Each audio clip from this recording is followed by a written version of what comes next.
Okay.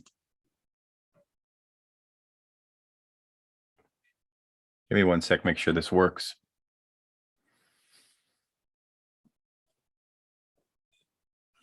Okay. Good.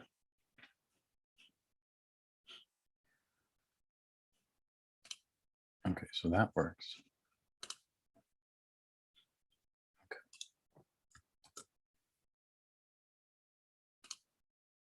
Okay, everyone. Good. We're all set there. I see Vanessa's here, one of our speakers. Good to see Vanessa.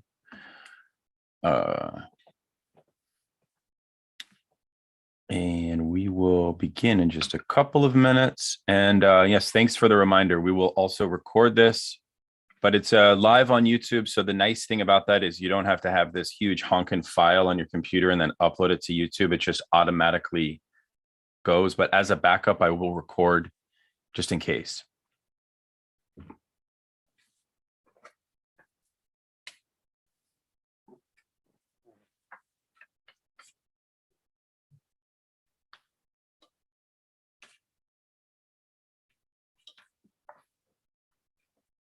Welcome to everyone that's joining.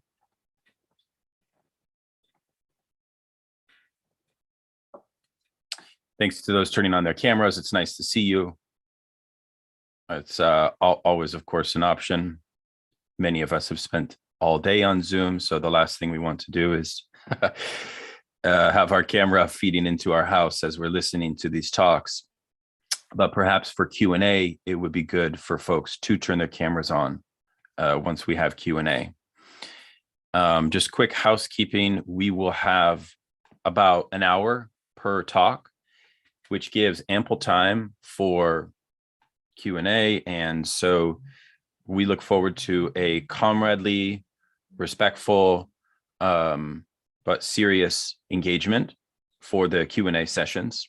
So don't hold anything back, but certainly don't fall victim to ad hominems or other breaches of basic etiquette, which I only say because Destruction of Reason by Lukács brings out a lot for people, especially for the left and for Marxists. So we will be on our best comradely behavior tonight. And okay, let me now start recording. Hello, friends and comrades. Really happy to see all of you tonight. Really enthusiastic about the profound interest in this event. This is an event brought to you by my group, Study Groups on Psychoanalysis and Politics. We are an active group kind of working in a para-academic setting. We have hosted a number of really great conferences, which you can check out on our YouTube page. My name is Daniel. I'm going to be your host today. So pose any questions or problems that you have to me. Well, actually to Matthew Sharp. You can pose the problems to Matthew. You can pose all of your nice compliments to me. How about that? Want to introduce Matt, Deakin University. It's 9 a.m. where he's at in Australia. This is truly an international event. Hello, Matt. Say hello. Hi, everyone. Looking forward to this.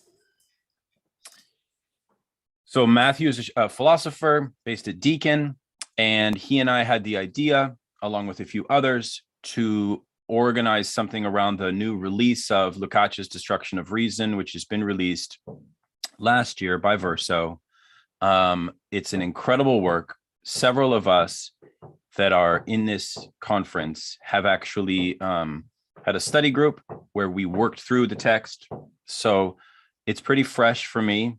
I'm not sure about other comrades on this call, how familiar you are with the Destruction of Reason. It is a polemical text. It is a misunderstood text of Lukács. Usually it is history and class consciousness that seizes us and that is perceived as the high point, the high watermark of Lukács' thought. I think this conference may hopefully shift that opinion. We The translator that we're working with here is Peter Palmer. He's done a nice job. This book was originally written in German. It is a tour de force of a study from the origins of German idealism all the way to the rise of the Nazis. And it is a book which looks at how philosophers were responsible for the generation of a certain form of what Lukács calls irrationalism, which is very interesting because it's a way for the philosophical community today to take another look at the way that philosophical concepts contribute to reaction, and they contribute to far-right thinking and to fascism. So we've given the title of today's event, Philosophy and the Rise of Fascism. So we have some superb scholars for you. I want to begin with thanking Verso Books for their partnership, thanking Deakin University as well. Our first presenter, Ishay Landa at the Open University of Israel, has COVID. He's okay. He has some kind of, I guess, hopefully minor symptoms. He intends to recover and everything like that, but he's not able to be here. So in Ishay's place, we have Harrison Fluss. And Harrison's with us. Harrison is the author of an incredible introduction to Nietzsche, the Aristocratic Rebel by Domenico Lucerdo, critical intellectual biography and critical balance sheet. Harrison is a Hegelian philosopher, high school teacher, and he's also the author of an upcoming book called Prometheus and Gaia, which I encourage everyone to check out. This is a book about the contemporary intellectual scene, humanism, and how intellectuals are thinking ecology. Very interesting work by Harrison. So Harrison's going to read Ishay's paper. It's an incredible paper. I had a chance to read it. And there's my little son wanting something from me. So it's a good time for me to pass it off to Dr. Fluss. Harrison will take the Q&A. Harrison and Ishay are not identical, obviously. So we've invited Harrison to moderate Q&A. He knows destruction of reason very well, but his views are not congruent with Ishay's regarding the text. Hi, honey, do you want to say hi? No. He doesn't want to say hi. So, Harrison, the floor is now yours. Unless anybody has any opening questions or housekeeping, I'm going to give you breaks. We have 3 hours. Harrison, we're going to give about an hour too. And so lots of questions. People can do it on YouTube. They can do it in the chat. And of course, we will have folks turn on their video, preferably for questions on Zoom as well. Again, really happy to see you all. Very stoked that this is happening and just really honored to be here. And I'm so excited. So buckle up, and Harrison, take it away. Thank you so much, Daniel. Thank you, Matt. I have a message from Ishay that he wants to convey.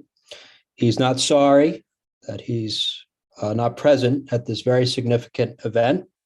He's very thankful for your understanding and the help that he has received from the organizers. So the title of Ishay Landa's paper is George the Moderate, Lukács's Defense of Progress. So I'll start. The destruction of reason has had a strange fate. There is a remarkable mismatch between the book's nature and its extremely dubious reputation. This talk will zoom in on this disparity and try to offer an explanation for it. On the one hand, no matter how one approaches the book and thinks of its merits and demerits, I believe one can agree that this is an extraordinary feat of scholarship. Lenin famously said of Anti-Düring by Engels that it was a textbook of Marxism. In the 20th century, no other book would deserve such an epithet than The Destruction of Reason. It is an astonishing book in ambition, scope, and erudition. almost a one-man encyclopedia. It's an in-depth presentation of virtually the entirety of the German humanities and social sciences from the mid-19th century to the mid-20th century. I think its qualities stand out if you compare it with other somewhat similar efforts to delve into intellectual life in Germany, written at the same time. For example, the much praised The Politics of Cultural Despair by Fritz Stern, which was published about a decade later in 1961. There, the author took on three figures and built his theory about the German peculiarity and pathology around them: Lagarde, Lagben, and Muller von der Bruck. Lukács, by comparison, deals with nearly every figure of German thought, from the canonical ones, such as Schelling, Schopenhauer, Nietzsche, Weber, Simmel, Heidegger, Schmidt, to minor and now very obscure ones, such as Gomplowitz, Spann, Freyer, Schmoller, Mannheim, etc. And he is always on top of the subject matter. You never get the sense that he's just skimming the surface or relying on secondhand accounts. No, he shows profound familiarity with the authors, even minor ones. He follows their development, their shifts, and discusses their main ideas, often using extremely well-chosen citations. To me personally, the book has been an invaluable scholarly source for consultation and clarification for some 3 decades. I believe it's easily the most important and accomplished work of the ideology critique genre ever written. And yet, far from receiving due recognition, the book has become notorious, well nigh a taboo. It served largely to discredit Lukács and demote him in the ranks of authors associated with the Frankfurt School, a school for which he was originally a major influence. In the following decades, and largely down to our own days, Lukács continued to be mentioned in discussions of so-called Western Marxism, but reference was almost always made to his earlier works, especially History and Class Consciousness. And the question presents itself: what happened here? The tone for subsequent doxa about destruction of reason, a very hostile and dismissive doxa, was firmly set by one-time admirer of Lukács, Theodor Adorno. Theodor Adorno, in his polemical critique, Reconciliation Under Duress, represented the destruction of reason.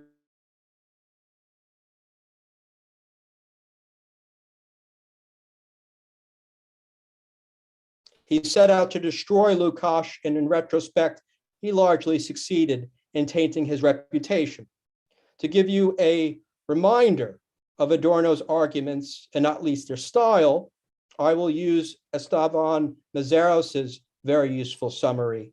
Mazaros sided strongly with Lukács, and this includes many highlights. Quote, Adorno called Lukács an officially licensed undialectical thinker and an inquisitor, a provincial Wilhelmian school inspector who doggedly clings to a vulgar materialist shibboleth, since he is paralyzed from the outset by the consciousness of his own impotence, a dogmatic professor who knows he cannot be interrupted, a cultural commissar, and a willful misinterpreter who dons a dictatorial mantle and issues decrees. The pedantry of his general manner is matched by his slovenliness in matters of detail, and therefore he has no right at all to an opinion on literary matters.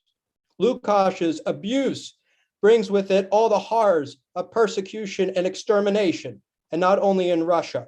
Adorno likened Lukács to public prosecutors who call for the extermination of those unfit to live or who deviate from the norm, unquote.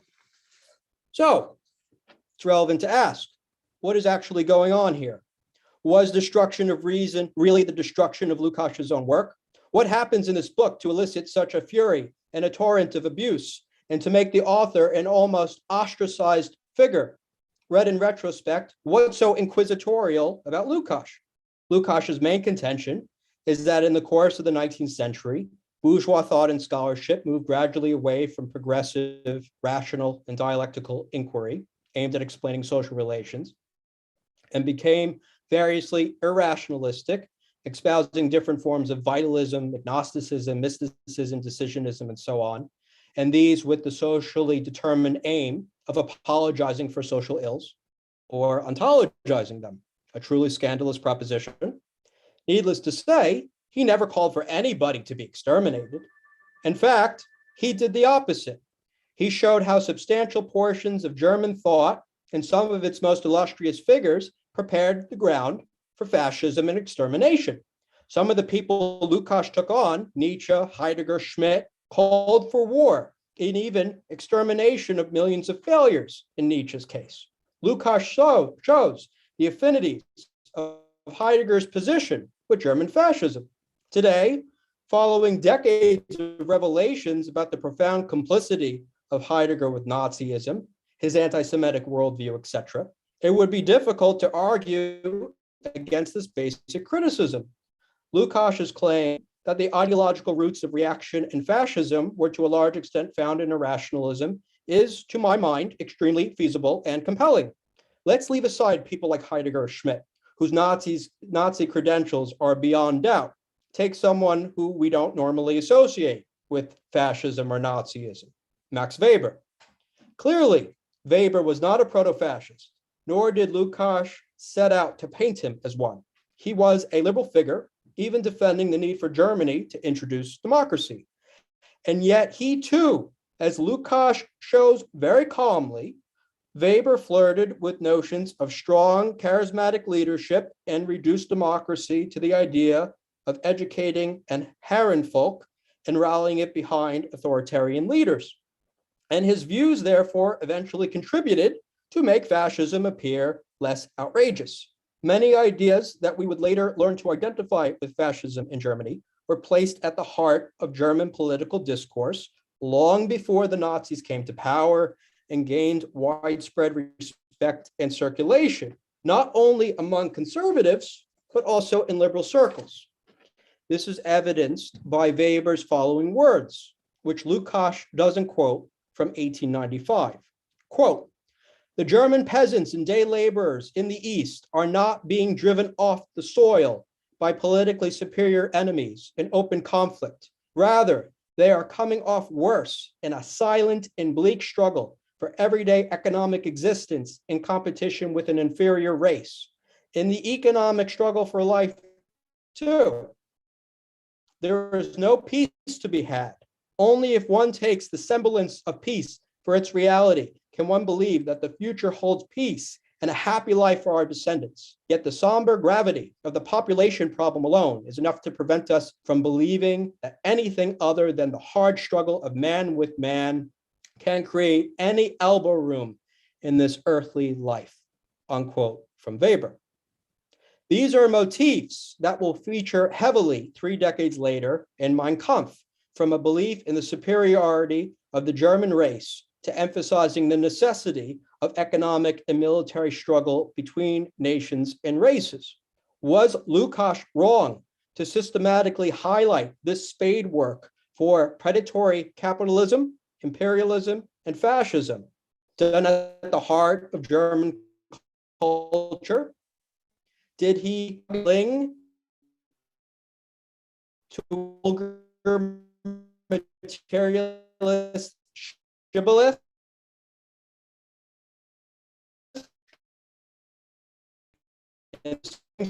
Weber himself acknowledges that his views are firmly grounded. I am a member of the bourgeois classes. I feel myself and ideals, unquote. Lukács's criticism of Weber was very moderate and precise. Unlike Adorno, one nowhere finds invective in his rhetoric. He showed how Weber tried to spiritualize capitalism and how much of his culture critique was in effect based on the pessimistic ontologizing of capitalist competition, so that there was no way that such evils might be eradicated. Again, the passage we've just quoted very clearly bears this out. So, to return to our question, what was it that so infuriated Adorno? Where did his shoe hurt? What did he find so intolerable about Lukács's claims? In trying to approximate an answer, I think it is useful to consult one of Lukács's late interviews. He was asked to explain why he has gotten such a bad name among the Western intelligentsia. And he said something very revealing. Quote, "I was never as extravagant as other people on the left. Ernst Bloch said that human nature could be transformed completely. I never went to such distances, but I attacked Nietzsche," unquote. There's a vital clue here. Lukács's take on Nietzsche is the critical point. That's where we need to focus our attention. But again, if we look at what he wrote about Nietzsche in the 3rd chapter of The Destruction of Reason, Nietzsche as founder of Irrationalism in the imperialist period, which was based on an essay he wrote in the mid-1930s, it's difficult to locate the outrage. His position on Nietzsche comes across as fairly moderate. Lukács made 3 interconnected basic points. Number 1, Nietzsche was in firm opposition to socialism, democracy, and the workers' movement. Number 2, that this opposition was not peripheral, but central to Nietzsche's thought. Number 3, that Nietzsche played a key role in deepening and spreading irrationalism in German thought. Are any of these claims, taken separately or conjointly, really staggering and defamatory? They rather seem uncontroversial and incontrovertible. So we seem to have made little progress towards achieving an answer. We need to keep in mind, however, that when Lukács took Nietzsche to task, he wasn't simply addressing a single thinker. He was turning an entire tradition into a problem, the Nietzschean complex, with its roots in German Romanticism and its aftermath in various derivative or analogous forms of irrationalist epistemologies and cultural and political ramifications.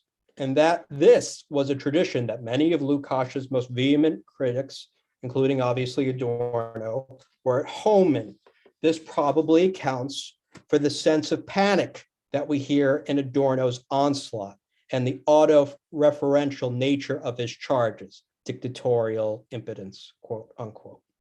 The destruction of reason is also a culmination of a self-critique.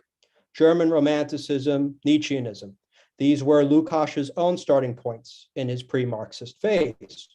But he grows gradually but surely out of this position and turns against Nietzsche and by extension against the neo-romanticist, and irrationalist streams in bourgeois culture, which he sees as leading up to reaction and as representing the decline of bourgeois philosophy. I think that much of the power of Lukács's analysis derives from the fact that it involves the deepest self-reflection, and that way mirroring the trajectory of his literary hero, Thomas Mann, who in somewhat similar fashion underwent a political and ideological transformation from a Nietzsche admirer into a critic of the Nietzschean legacy in Dr. Faustus. What might have unhinged Adorno the most about the thesis put forward in Destruction of Reason is that romantic anti-capitalism was diagnosed as an indirect apologetics for capitalism. This touched a raw nerve, but it fits the bill in describing precisely the position of some of Lukács's staunchest critics. That's essentially what they were. They replaced a concrete confrontation with class society with an extremely broad form of civilizational criticism, culture critique. This critique in many ways shifted from capitalism to industrial society, and especially mass society, as a supposedly homogeneous, mechanized, and soulless one. There's a helpful distinction drawn by Domenico Lacerdo and further developed by our colleague, Matthew Sharp, between critique and metacritique. The first is committed to a transformation of social relations. The second can sometimes be very harsh in drawing attention to social ills, but only to say the problem is not with social relationships, it runs much deeper. It's not capitalism, but modernity, not class society, but the Enlightenment. And in that way, they ultimately turn resistance into a futile endeavor. Ultimately, if everything is wrong, then nothing is wrong. And if reason itself is the problem, then it is hopeless to rationally confront our problems. Lukács, by contrast, remained committed to a defense of progress and of the achievements of modernity, what he referred to as the progressive elements in the present. And he criticized bourgeois thought post-1848 for turning its back to them. Lukács's politics, while staunchly revolutionary and progressive in the full sense of the term, was not extreme, but moderate. It fully agreed with Brecht's argument that, quote, communism is really the most minimal demand, what is nearest reasonable, the middle term, unquote. Lukács defended democratic socialism. He called for broad popular alliances between the East and the West, for instance, in opposition to wars and the armament race. His much maligned aesthetical positions, which of course are not above criticism and debate, did not celebrate socialist realism. In fact, he strongly criticized it, but sought to preserve and resume the achievements of bourgeois realism. In political terms, in our own time, whose politics emerges as censurable and questionable? That of Lukács, the supposed totalitarian and dogmatic defender of reason and progress, or that of his sophisticated left Nietzschean critics? Lukács's opposition to the right in all its forms is beyond reproach. Can we say the same about someone like Horkheimer, who in his later years renounced social radicalism and embraced a neo-religious quietism, also saying that, quote, Nietzsche is a greater thinker than Marx, unquote? Very revealingly, the contemporary right wing, especially its most radical and sophisticated variants, sometimes reaches out to Adorno and Horkheimer. In an interview on the legacy of the Frankfurt School, the neo-fascist Richard Spencer asked the English far right and ultranationalist intellectual Jonathan Bowden to say more, quote, on the culture industry, because I think that's a very useful term for us. I think that's a term we should be using, and maybe even using it a lot of the same ways that Adorno did, unquote. Agreeing with this, Bowden emphasized Adorno's, quote, idea that the masses were totally degraded by a capitalist and market-driven culture. It may be a left-wing elitist position, but it's an elitist position nonetheless. And once you admit elitism in any area, you begin to adopt ramifications elsewhere that are unstoppable, unquote. Russell A. Berman, editor of the conservative journal Telos, underlined the similarities between the thought of Ernst Jünger, a major 20th century right-wing Nietzschean, and the critical theory of the Frankfurt School, and suggested that the very division between right and left needs to be rethought. Quote, although conventional political thinking still tries to police a neat separation between left and right, we should not be afraid to explore the gray zone in between, unquote. For Berman, this elective affinity serves to legitimize a positive reconsideration of Jünger. One may, however, reach the reverse conclusion and see this as a good reason to critically reconsider the Frankfurt School. In a recent interview, he even saw Trump as aligned with Adorno. Quote, Mr. Berman, you are a staunch supporter of the neoconservative American president, Donald Trump. At the same time, you are a scholar and follower of the neo-Marxist philosopher Theodore W. Adorno. How do the two fit together? Berman, Adorno has a lot to say to us today. Nobody has described the total socialization of all spheres of life better than he did, a tendency that has only increased following the philosopher's death in 1969. In the West today, also in the US, we live in rigidly conformist societies without understanding or describing them in these terms. For his part, Donald Trump is strongly committed to halting socialization, even to reversing it, unquote. Can we find similar flirting on the part of right-wing thinkers with Lukács? I very much doubt it. So, to conclude, I think one is entitled to question the view that the destruction of reason represents the destruction of Lukács's own reason. The book is not an obsolete relic of the Cold War. On the contrary, much of its ideas remain acutely relevant for analyzing the revival of irrationalism in common discourse, from identitarianism to post-truth. I'm convinced that the book remains vital in our time, and its new edition should serve as a great opportunity to reinvigorate Marxism and progressive thought in politics. In the Edenic garden of critical theory, the destruction of reason was not the rotten apple, but if anything, the tree of knowledge. Thank you so much.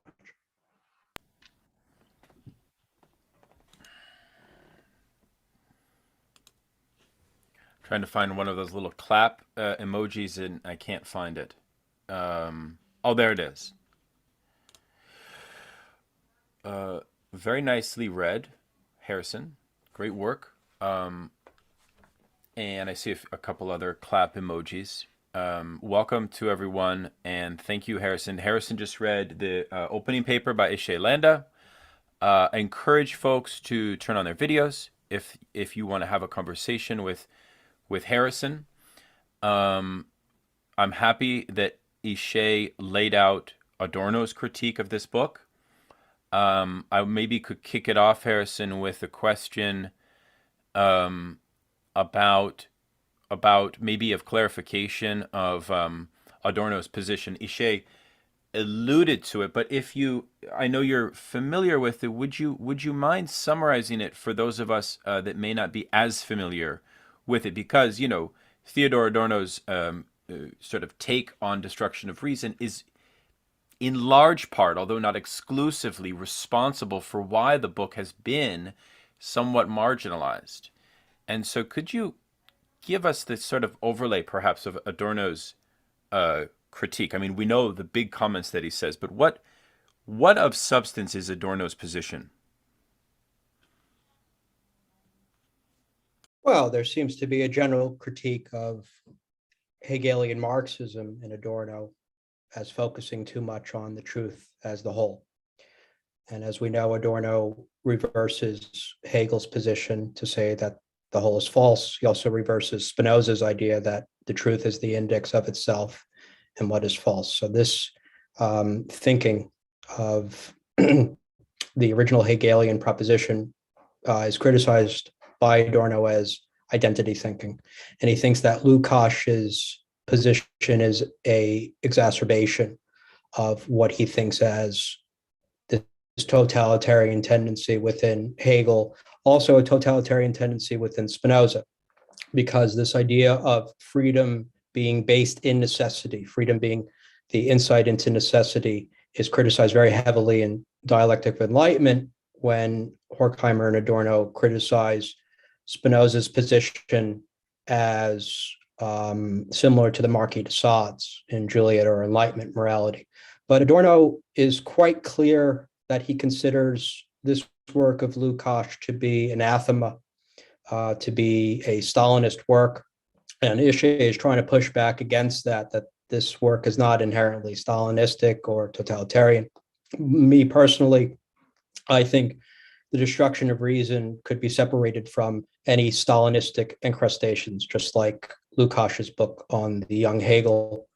And Adorno, in his lectures, never seems to miss a chance to bash this book as the destruction of Lukács's own reason. And it's primarily thanks to Adorno that this book has such a horrible reputation that people would rather denounce it than read it. So I think what Ishay is trying to do is to open up a space for people to read it without that Frankfurt School academic hygiene, so to speak. I already know Ishay is going to be very pleased with your answer, Harrison. Great job on that. Thank you very much. Just as a reminder, please raise your hand in the little Zoom thing, and we'll put you on audio or chat it as you wish. There we go. Somebody from YouTube says, poor Adorno. Well, we'll see about that. Matt, did you want to jump in? Yeah, look, that was a great answer from Harris. I don't have much to add. I mean, there's this line in Adorno that this account of irrationalism in the destruction of reason is not dialectical, and it doesn't take into account the dialectic of enlightenment. And our author for the introduction to the new edition, which is a very unusual introduction, and I don't think necessarily, certainly not a very friendly introduction, but also arguably contestable in different ways, echoes this line that sort of Lukács regresses in this text to a kind of one-dimensional, one-sided criticism of figures like Weber and Nietzsche and oddly Freud, who isn't in fact mentioned. So I guess I just wanted to add that to what Harrison has said, and obviously we can debate and contest whether that's true, and whether that's a fair understanding of what Lukács was about in this particular work. The other thing I'd like to comment on is the Stalinist charge, because that also is raised in the new preface by Traverso, and I did a sort of as one can these days, I did a word search and so on to really have a look and see, and there's really no references at all that I can see to Stalin, or very, very few. There are references to Lenin and to empirico-criticism. But again, it seems like a strange thing to pick out. Perhaps the epilogue is the most, specifically contextual piece of the work, which situates what Lukács is doing very much in 1953. But I guess I just also add that to what to what Harrison was saying.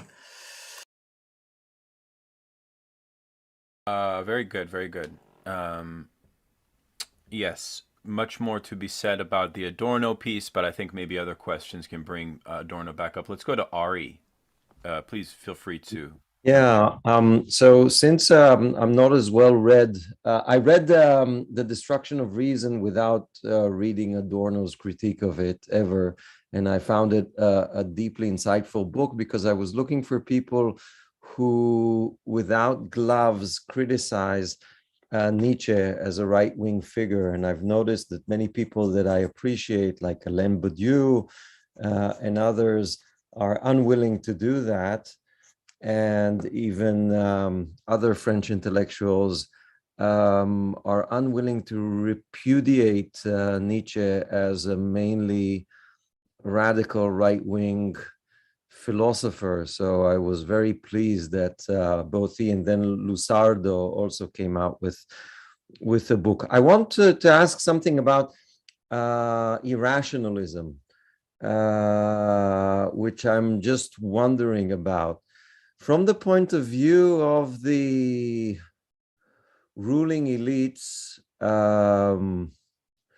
so I'm wondering, from the point of view of doing class war from the ruling elite, a lot of ideas make sense in that war for them in order to wage war against the working class. So I'm wondering, regarding this slippage between saying that something is irrational and saying that something is an ideological weapon of the ruling elite, which is rational for their interests. So I'm wondering regarding this slippage between these two things when I read the book.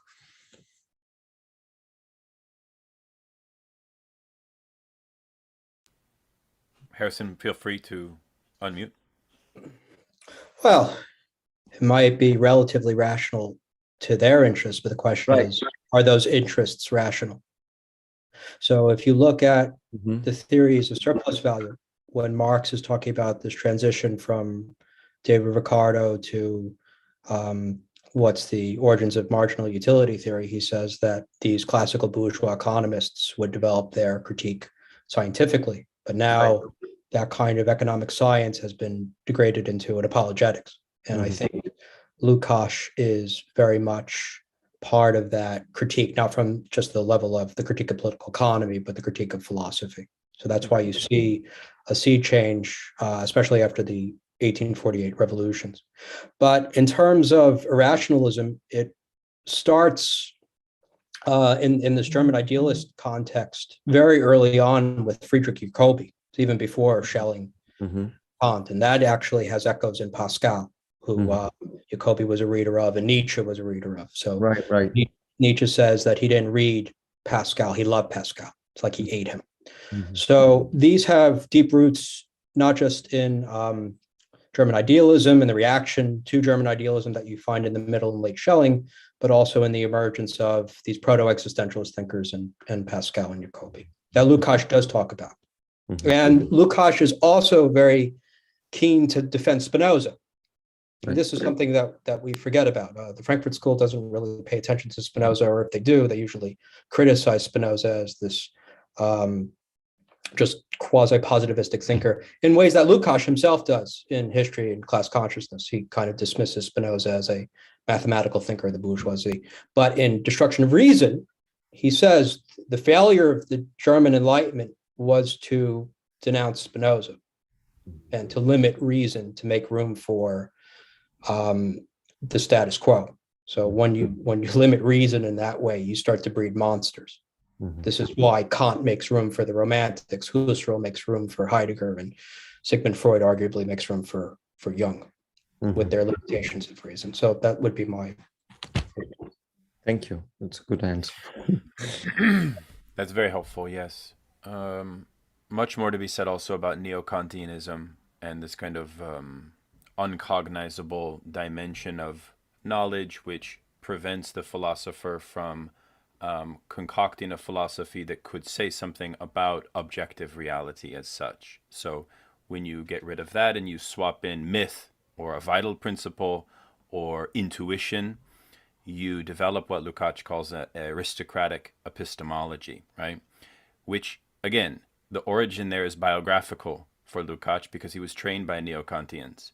And in a way, irrationalism emerges from a neo-Kantian perversion. Yeah. Let's go to Daniel Lopez, and then we'll go to Doug, and then Igor. But go ahead, Daniel.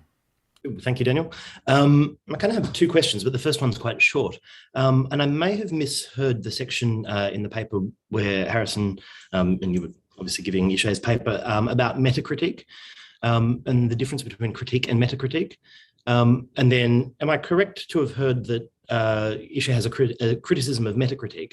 Because, my reaction to that was quite sharp. I mean, there can be bad metacritiques, but like I would see Marxism as a metacritic, and also as a critique. But those two things don't need to be counterposed to each other. A metacritique is just a critique that undefies a deeper ground to the phenomena that it's criticizing. So, the inequality of the world, that can be criticized on, a very liberal basis, saying, oh, this is unfair, this isn't good. But the Marxist metacritique would say, oh, well, we need to connect this to commodity production. That's a type of metacritique. But the question that I more wanted to ask is kind of about the genesis of irrationalism or neo-romanticism, or the various currents of thought that Lukács is criticizing, because the way it, and this is connected to a second question as well, but the way it reads is that effectively this is an inevitable and essential aspect of philosophical thinking under capitalism, which I would see as consonant with the kind of end of philosophy thesis, that's captured in Engels' book, Ludwig Feuerbach, and the end of classical German idealism. But the idea basically that philosophy ceased to play any progressive role whatsoever, and that, as a result, it's necessary that philosophy will become reactionary. And I sort of wanted to get your take on that and what the underlying historic cause for that is, because it's quite a radical thesis. It basically says stop doing philosophy and just do Marxism. But then the related question is, why did these currents produce so many better thinkers than currents associated with the left? If you think, I'm thinking particularly neo-Kantianism, neo-Kantian sociology. If you think, well, at the time you've got Rosa Luxemburg, Karl Kautsky, who are wonderful theorists, of course, but then the left is not producing anyone even remotely close to Max Weber at that point, or George Simmel, and for all the criticisms of those guys, if you're going to point to anyone to read from that era, go and read some Weber. You might disagree with it as a Marxist, but this is he's a world historic thinker, whereas the left, philosophically speaking, wasn't producing thinkers of that caliber at that time. And I wonder why. Could it have been otherwise? Can I respond to Daniel? Okay, so the distinction between critique and metacritique comes from our colleague Matthew Sharp. And I don't want to speak for Matt, and maybe Matt can elucidate his own distinction, but basically the difference is that Marx's critique of political economy is not a critique of reason. So Foucault, in his lectures on from the College of France, talks about Weber as not agreeing with Marx's critique of political economy or political reason, that the Weberian critique, the Nietzschean critique, is a critique of reason. So in order for Marx to do his critique, he has to assume necessarily certain things from the dialectical materialist traditions. So it's not a critique of those. Nietzsche goes much further in criticizing those, and he ends up justifying these irrational aspects of the status quo. So when we talk about metacritique and critique, this is the distinction between Marx and Nietzsche. Marx says in the 11th thesis on Feuerbach, philosophers have only interpreted the world in various ways. The point is to change it. there's an assumption there. There's the point that philosophy has been completed. That doesn't mean we ignore philosophy. That doesn't mean we ignore Hegel. Engels in Dialectics of Nature says the problem with contemporary natural sciences and pragmatism is that they ignore philosophy. We have to deepen our commitment to those rational aspects in Hegel and the materialist tradition. We don't throw them away. So I think Engels is clear on that. There might be some confusion in terms of the rhetoric.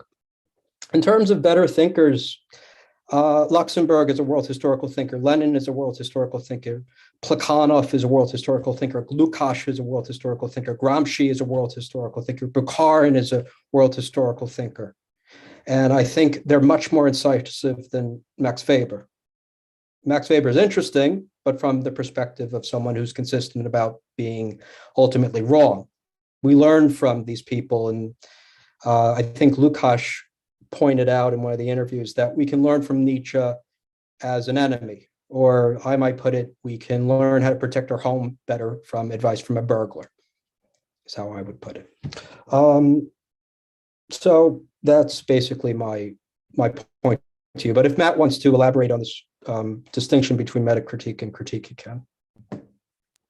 Yeah, look, I won't say much. The distinctions from Losoldo and I think Harrison's done a really good job. I mean, I guess it's the idea that both critique and metacritique, as Losoldo is using the terms, and he's using it in a different sense than what you've identified, Daniel. So that's probably, we're in a Humean space here in terms of words rather than things. But the idea is that if they're, the critic will point out that, we talk about liberty, equality, and fraternity, and you got people sleeping under the bridges.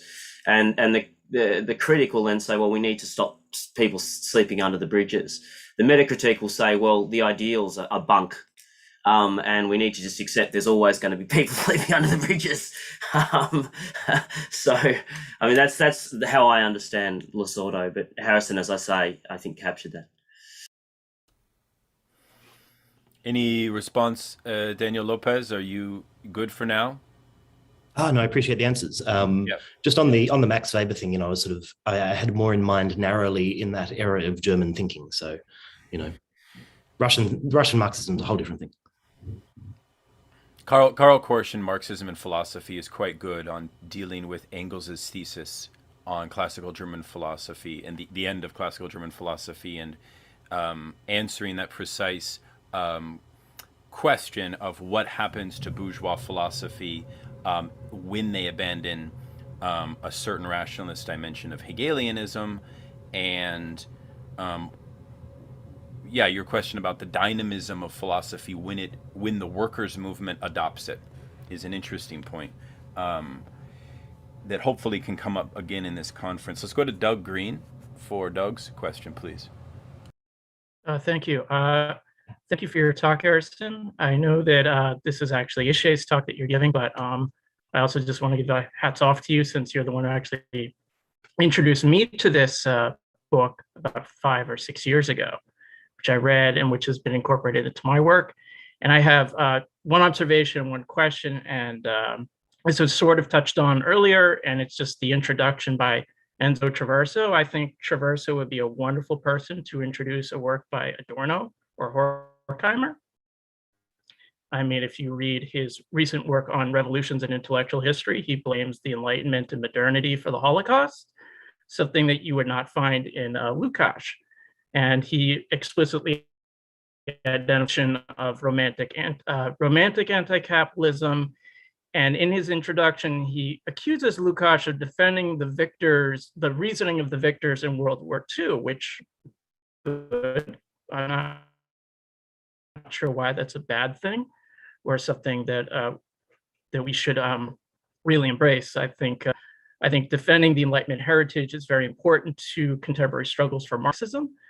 But my question would be is, how would you differentiate, say, Lukács's critique Nietzsche in The Destruction of Reason from Domenico Lacerda's critique in his book on Nietzsche? That's all. Thank you. That's an excellent question. Lacerda himself lightly criticizes Lukács's Destruction of Reason as being too German-centric. Although, to be fair to Lukács, in the introduction and in the epilogue, you see much more of an international frame brought in, and it wasn't really Lukács's intention to write an entire history of global irrationalism. His focus was on the German context. The other thing that Lucerdo criticizes Lukács for is jumping the gun too much to connect Nietzsche to the Third Reich. I don't think that's necessarily a fair criticism either, because it seems that Lukács does a good job contextualizing and situating Nietzsche in the Second Reich, as well as his reception in the Third Reich, which Lucerdo does as well. So Lucerdo's criticisms of Lukács should be taken seriously, but personally, I think that there's much more continuity between Lukács and Lucerdo than major differences. I find them to be pretty compatible, and I find Lucerdo part of the Lukácsian tradition, as Enzo Traverso himself does. In Traverso's introduction, he calls Lucerdo a inquisitor and a prosecutor of Nietzsche, which I think is terribly unfair if you read Lucerdo's book on Nietzsche.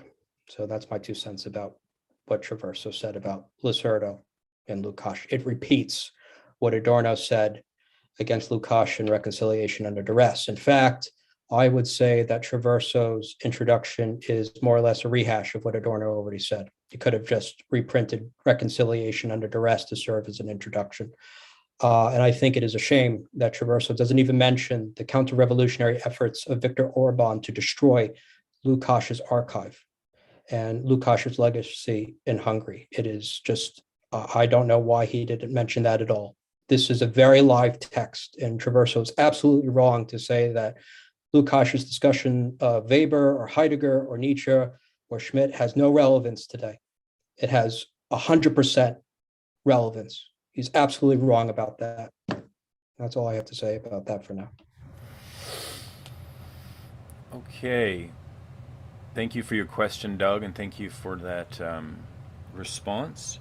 Very happy to have Harrison here. We're going to move to our next speaker soon, but Igor perhaps will be our last question. Unless anyone else has a question, please raise your hand, but go ahead, please. Thanks, Harrison. I guess I'm a bit more persuaded by Lucerdo's interpretation, critical of Lukács only in the qualified sense that he wants to show us that, Nietzsche is a worthy opponent, and for that reason we have to maybe spend a bit more time trying to figure out, what threat he poses, but also making sense of him and the challenges that he poses. So I'm a bit more agreeable to Lucerdo. As for Traverso, I would say really, and I'm going to get to my question to be mindful of time. I think the other thing, to be fair, and I've been, gotten a lot of trouble with Traverso myself. So for the sake of argument and fairness, his own kind of intellectual history would be quite important. I totally agree with the previous comments that he's not fair to Lukács, even though, of course, Traverso is influenced, by Lucian Goldman, and there's a Lukács connection there too.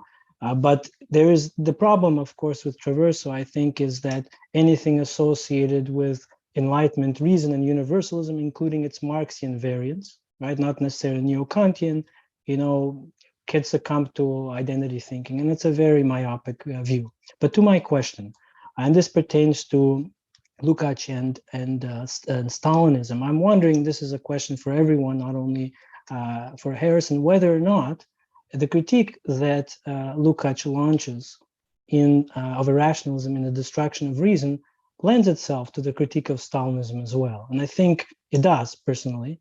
But there are other versions, right, or arguments that basically claim that even the worst features of Stalinism, like the forced confessions, the Zizek has written about this, spoke to a rational kernel, that there was still a need for legitimation. That's why you have the show trials. Now, I'd like to think that Lukács's destruction of reason is also applicable to the Soviet and the state socialist versions of irrationalism. And I'm curious what others think, including but not limited to Harrison. Thanks so much. I think Lacerda rhetorically is much more charitable to Nietzsche than Lukács, but only rhetorically. I still think they share, in many regards, the same criticism. Lacerda says Nietzsche has a great smell for politics. Nietzsche and Ecce Homo said that his genius was in his nostrils. Any reading that Nietzsche has a great smell for politics automatically sees Nietzsche stressing class struggle, exploitation, domination, but this is affirming these things, not doing away with them. So any appreciation of Nietzsche is going to be appreciation as a threat, as an enemy. So for Lacerda and for Lukács, that theoretical surplus is something that Marxists can appropriate and appreciate, but sort of learning from your antagonist in that way. So ideas like eternal return, genealogy, the Übermensch, these ideas for Lacerda, their politics are hardwired into them, and they can't be really appropriated. The ideas themselves form what Lukács would call a right-wing epistemology. In terms of Traverso's intellectual history as a follower of Michael Lowy, as someone who is sort of a Benjaminian himself, he just doesn't seem like the right person to write an introduction for Destruction of Reason. The person who should have maybe written the introduction to the Destruction of Reason is Domenico Lacerda. Unfortunately, Domenico Lacerda is no longer with us. Or Ishay Landa or Jan Raymond, someone who pretty much agrees with the thesis of Lukács. And as far as the conception of reason that Lukács provides as a critique of Stalinism, I agree 100%. If Stalinism is rational, then it's not wrong. Obviously, Stalinism is irrational and should be criticized as such. And Lukács actually hints at that after the Khrushchev thaw in his interviews. So Deutscher will have this entire essay devoted to Stalinism as a system of medieval superstition. Trotsky will criticize the Bonapartist philosophy of state as pragmatist. So yeah, I definitely think you can take Lukács's conception of reason and apply it to Stalinism as irrational counter-revolutionary thinking.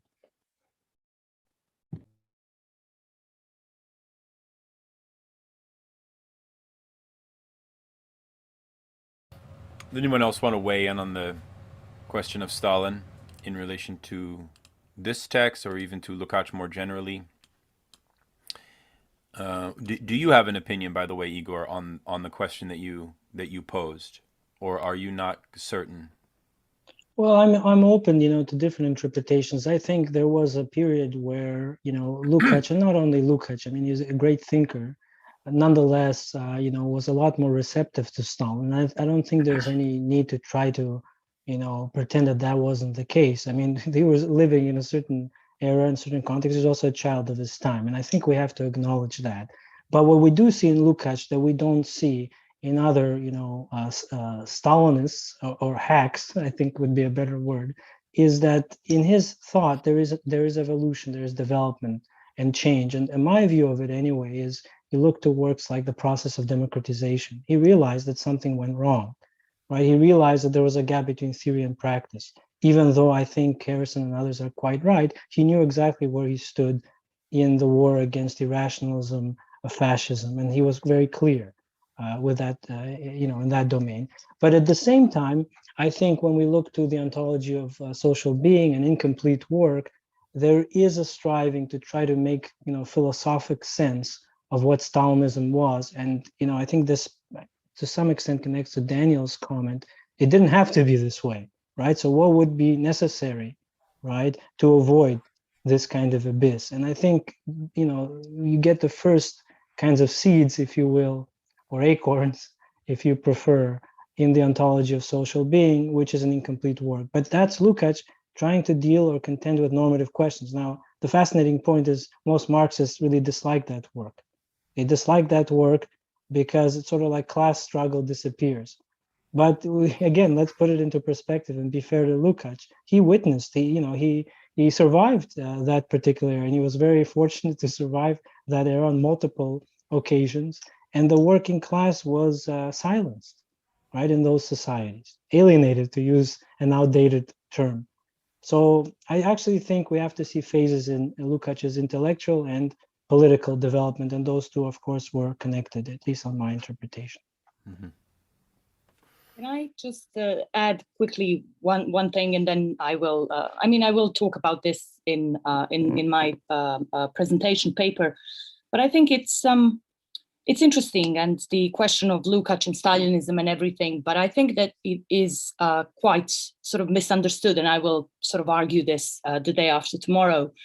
Lukács's category of irrationalism, which Lukács doesn't invent, so it's something that has existed in the German culture, and he says in Destruction of Reason that he's not interested in the genealogy of this concept, which he dates for the first time in Kuno Fischer, if I'm not wrong. He explicitly says this. And you could go even further, probably to Hamann and to the reaction to German Enlightenment and so on and so forth. But that's not the point. The point is that this category has been misunderstood. And it has been misunderstood on several levels. The most important level, by the way, it's Lukács in his autobiography actually says that he considers Stalinism to be hyper-rationalism, and I agree with him. Because notwithstanding what Stalinism said about the science and the negation of the successes of the modern science and so on and so forth, one shouldn't forget that USSR develops atomic bomb, that it is a society that arrives on the moon, and so on and so forth. So, we should look at this dialectically. But as far as the concept of irrationalism is concerned, so what Lukács does with this book, and I think this is why the book, amongst other things, is a milestone book. He introduces the polarity, rationalism, irrationalism, and it is also a sort of internal critique of Stalinism, because this was literally against the Ždanovic line, which divided the entire philosophy into the opposition of materialism and idealism. So Lukács says, rather than materialism and idealism, we actually need to talk about rationalism and irrationalism, because both materialist and idealist philosophies can be either rationalist or irrationalist. And that's Lukács's point. That's the point of this. So in a way, it's also an internal critique actually of Stalinist philosophy, which is, first of all, not discussed, not developed, not noticed, obliterated. It's quite important to understand that Lukács's category of irrationalism is not just pointed to the German culture in this sense, but it has both political and philosophical meaning. Obviously, Lukács was writing from one particular historical moment, from internationalist movement, of which he was a part, obviously.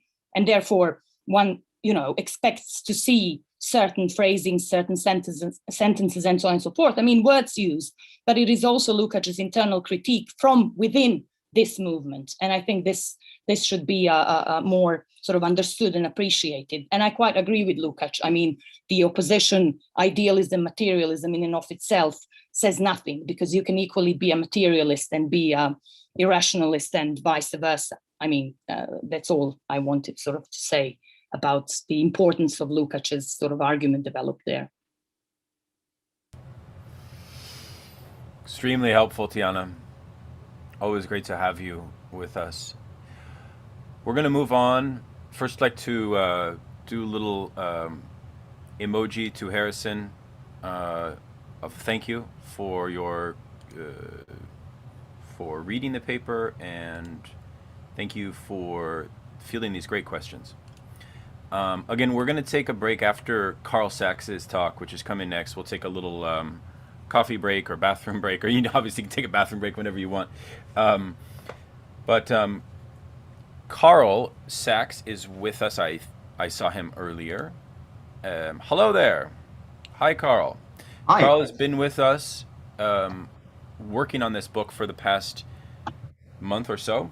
And Carl is been somewhat thrown into the Loserdo Nietzsche minefield, or trenches, maybe. And Carl is the author of a book that looks at the American philosopher Wilfrid Sellars, Pragmatism and the Myth of the Given. No, Intentionality and the Myths of the Given, with Routledge. And he's also a professor at Marymount University, and a very great person in general, and we're super happy to have him. So he's going to give a talk on Lukács's treatment of Nietzsche, and more. So with that said, the floor is yours, my friend.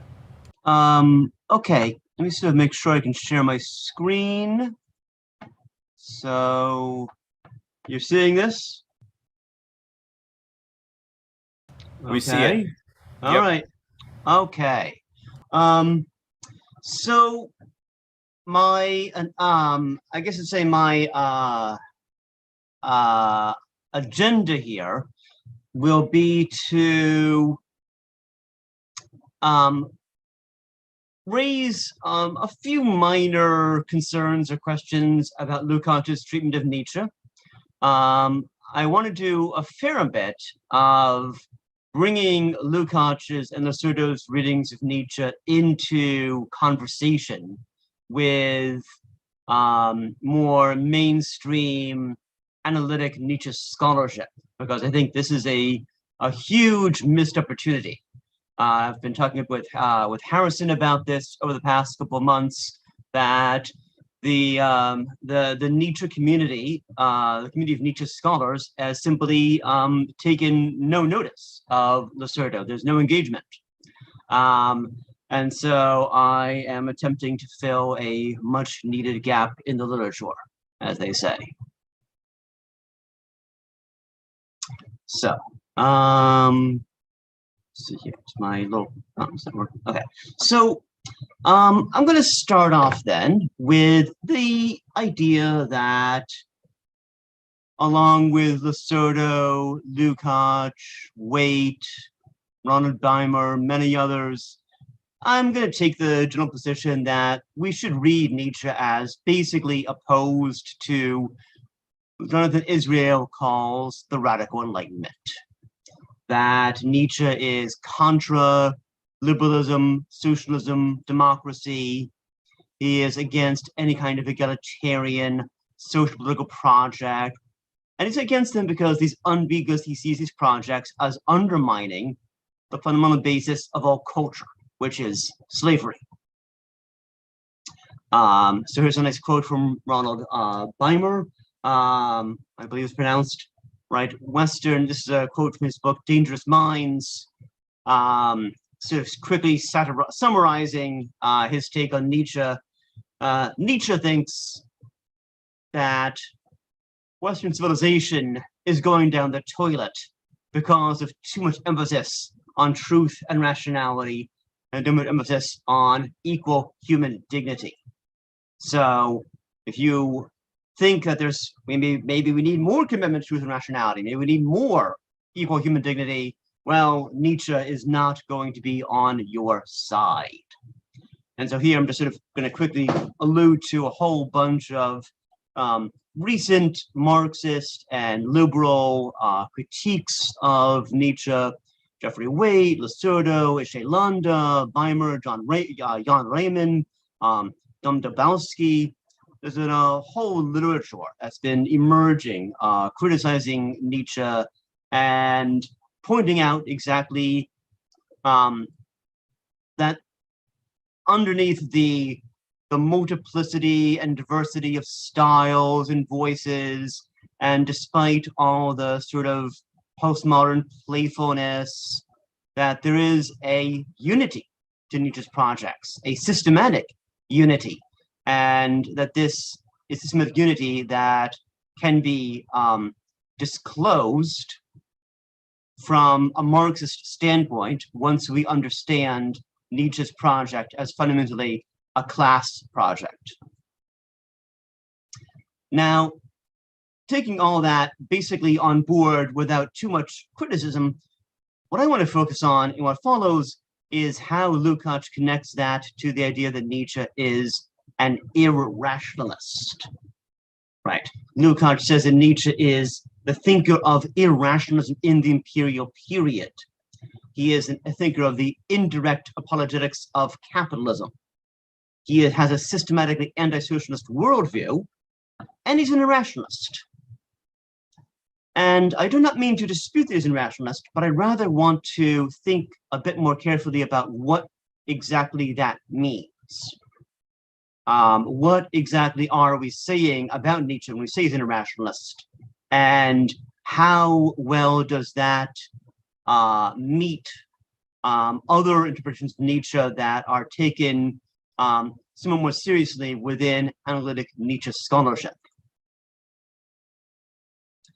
And so what I want to say then as my dominant thesis for the paper is that Nietzsche's irrationalism is complicated, more complicated than the Lukács acknowledges, and that this is actually quite important for understanding both historical uses of Nietzsche as well as understanding Nietzsche's attraction for both the left and the right today. So we get an early statement from Lukács of what rationalism is. It involves a disparagement of understanding and reason, an uncritical glorification of intuition, aristocratic epistemology, rejection of progress, critique of myths, and so on.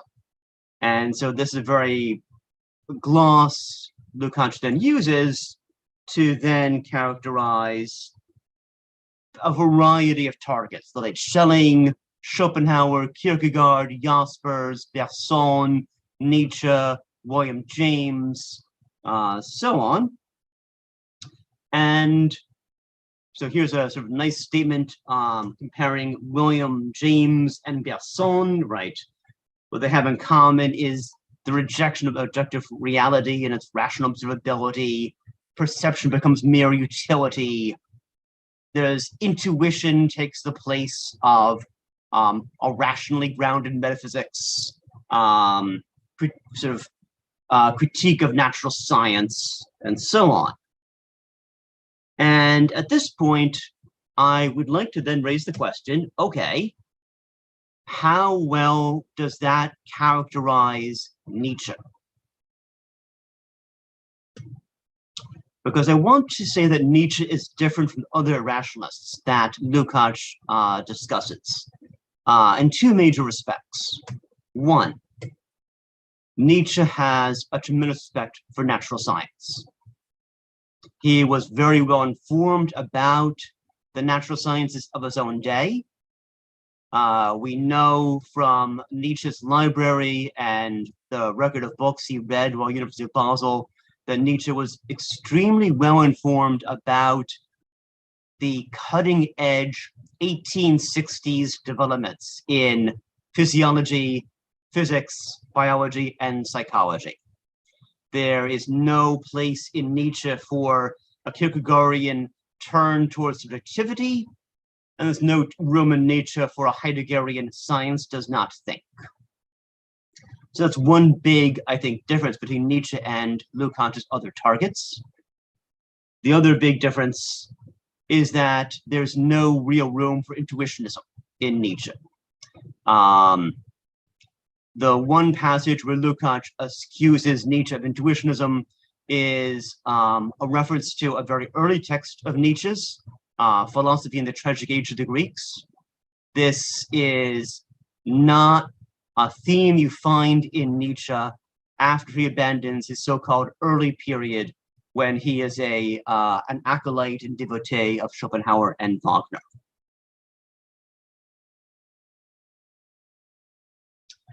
But there is, I think, another way of seeing how Lukács' characterization of Nietzsche does meet up with and add a great deal of necessary socio-political contextualization to a reading of Nietzsche that is somewhat dominant within analytic Nietzsche studies. And this is what's called the falsification thesis. Right. This goes back to Mortimer Clark's, I believe it's 1990 text, Nietzsche on Truth and Philosophy. The falsification thesis is a phrase that she uses to describe this Nietzschean view that the senses and the intellect systematically deceive us about the true nature of reality, that a rational understanding of the world in itself is simply not possible because of basic facts about our biological cognitive structure. Now, this raises some other questions of whether how he supports it, how does he ever abandon it. There's a range of opinions about this, of course. Clark herself argues that Nietzsche eventually abandons this view and accepts a kind of empirical realism. Yes, we can know truths about, tables and chairs and stuff. But also worth pointing out that Michael Stephen Green, in his 2002 Nietzsche and the Transcendental Tradition, argues, in fact, Nietzsche remains committed to a kind of global non-cognitivism, that we are not genuinely thinking at all, not really. We're sort of, reacting and to things around us, but not genuinely forming thoughts of the kind that the Neo-Kantians thought that we had. We're not actually judging. And similarly, Riccardi in 2011 argues that Nietzsche continues to accept a modified version of falsification thesis. And this is a point I'm actually going to come back to later on. What I want to do now, however, is turn to what motivates the falsification thesis in Nietzsche's texts. And here is where Nietzsche's debt to physiological psychology becomes quite important. Nietzsche was very much grounded in a phase of neo-Kantianism that has really become obscured from our historical vision, unless you're a specialist in this material. Because the neo-Kantianism that was dominated in the late 19th and through early 20th centuries was very different from the neo-Kantianism that influenced Nietzsche in his formative period. The neo-Kantianism of Helmholtz and Friedrich Lange saw the emerging experimental psychology. Right? Remember, might be helpful to bear in mind, experimental psychology is very young in this period, right? Experimental psychology begins officially, I think one day that's often used is the founding of the first experimental psychological laboratory by Wilhelm Wundt in Leipzig, which was done in, I believe, 1858. So experimental psychology as a discipline is quite young in this period, and it's taking shape while Nietzsche is studying and is relatively young and undergoing a formative period. And so Helmholtz, building on Wundt's work, sees experimental psychology as confirming a lot of Kant's transcendental descriptions, particularly with regard to the ideality of spatial and temporal perception. And so this is a phase of neo-Kantianism quite different from the later phase, which rejected psychologism and tried to purge psychological inquiry from philosophy, sort of doubling down on that kind of need for disciplinary purity. Nietzsche sees Lange and Helmholtz as tools that he can use for naturalizing Schopenhauerian subjective idealism. And this is what becomes important for how he then grounds and explains the falsification thesis. So here I'm going to share with you a long quote from Helmholtz, which you can read for yourselves as you also you can sort of multitask. You can read the quote and hear me also talk about it. The point Helmholtz is making here is that a close, meticulous examination of how the senses actually work reveals that the senses do not disclose the world as it is, but rather there is a complicated causal chain whereby various external factors impact our sensory receptors in a variety of different ways, which then cause sensations which in no way resemble their external causes. So while this is actually a passage from an essay of his on Goethe, where Helmholtz says, look, the poet, a poet like Goethe has every reason to trust their senses. Good poetry, good art demands that, but from a scientific standpoint, the senses should not be trusted. they do not tell us the truth of what's going on. And we know that we understand how the senses actually work. And I think it's remarkable to compare that with a passage from the early Nietzsche, from his very well-known essay, Truth and Lie in Extramoral Sense, an essay very well known for its, truth as a mobile army of metaphors and metonyms. But in this rather remarkable essay, we find Nietzsche using this very Helmholtzian language to say, we have no grasp of the true world, the world as it is in itself, right?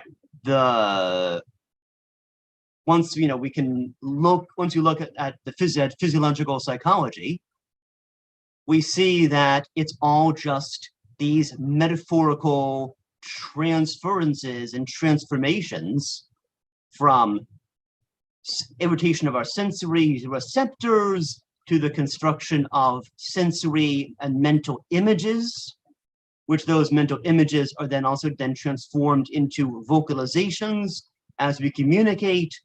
And none of these transformations preserve any kind of structural similarity or resemblances.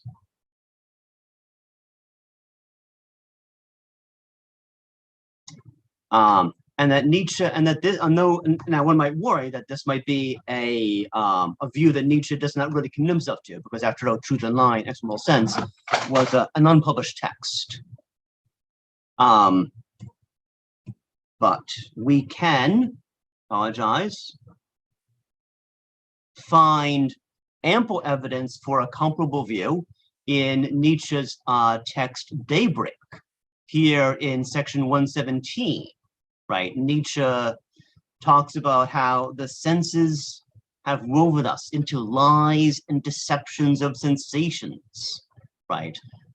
All we can possibly ever experience of the world is that which fits what our sensory and cognitive capacities are able to handle. And as for the true world, the world itself, that is utterly meaningless. We have no perceptual or conceptual grasp of it.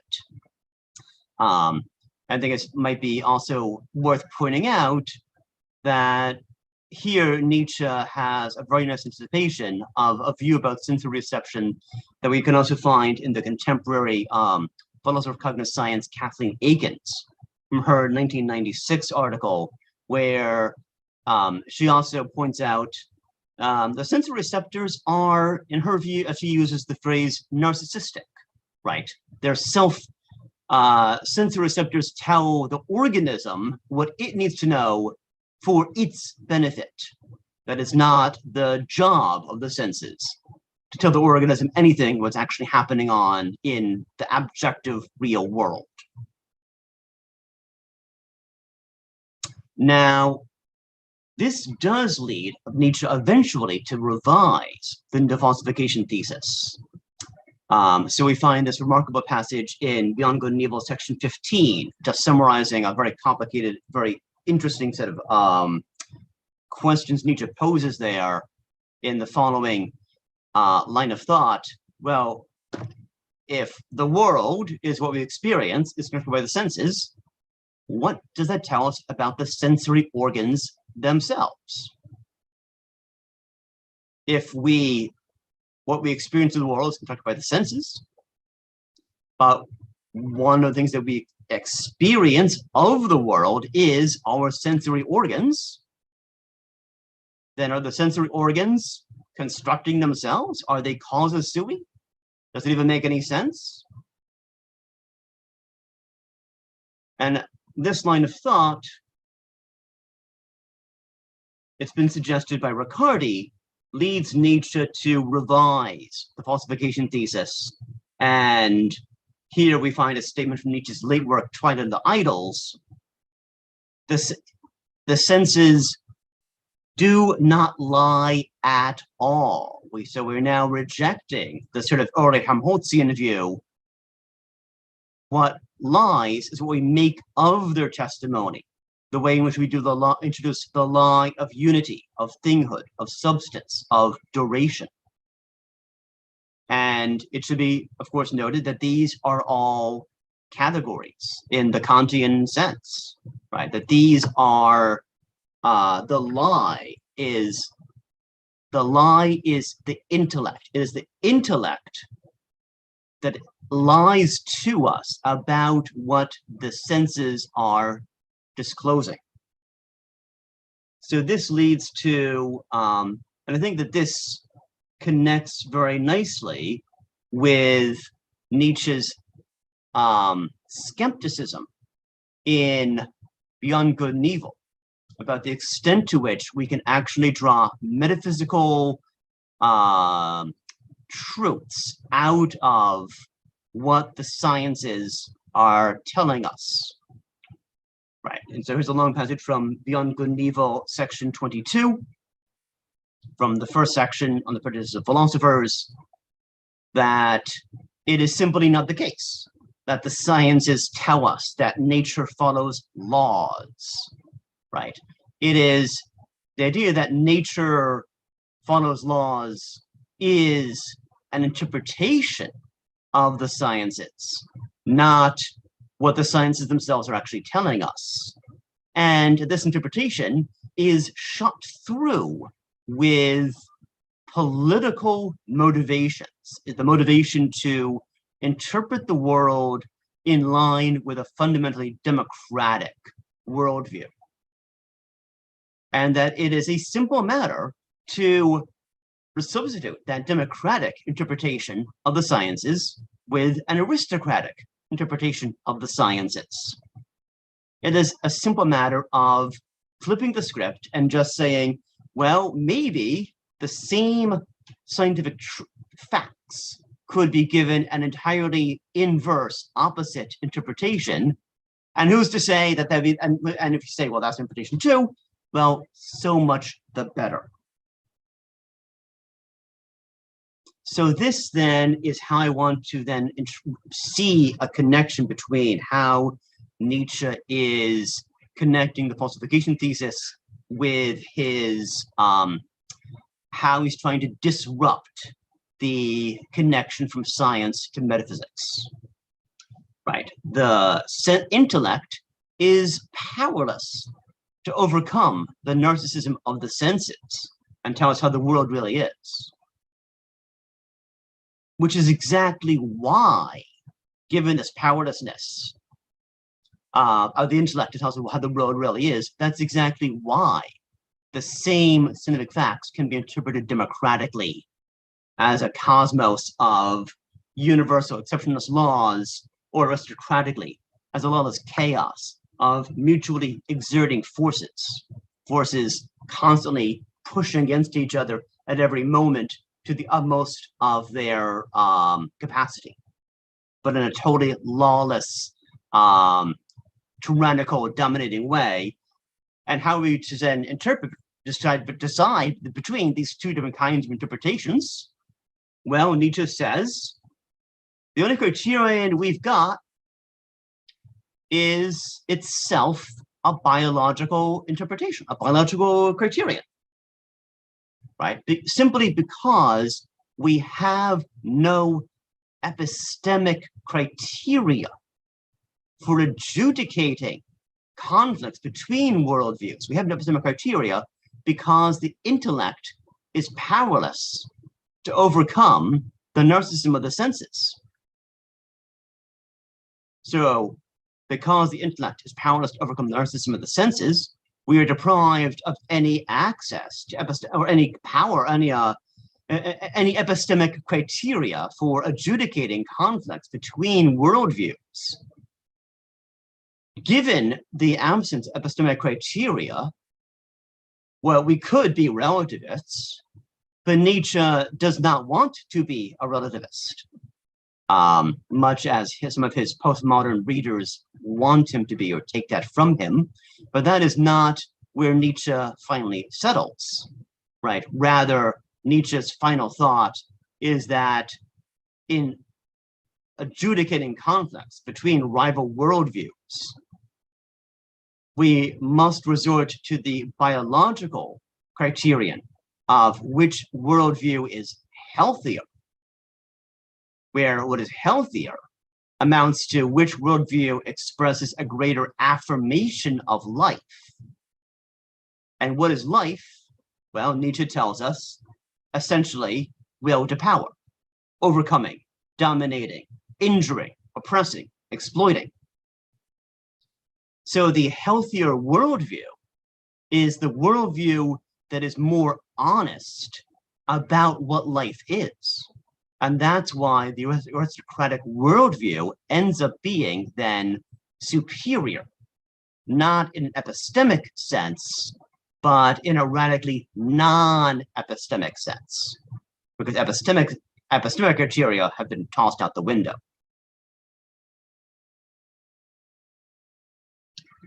So this then leads us to my final slide. I guess I maybe cut out way too much material. I probably cut more than I had to, but that's okay.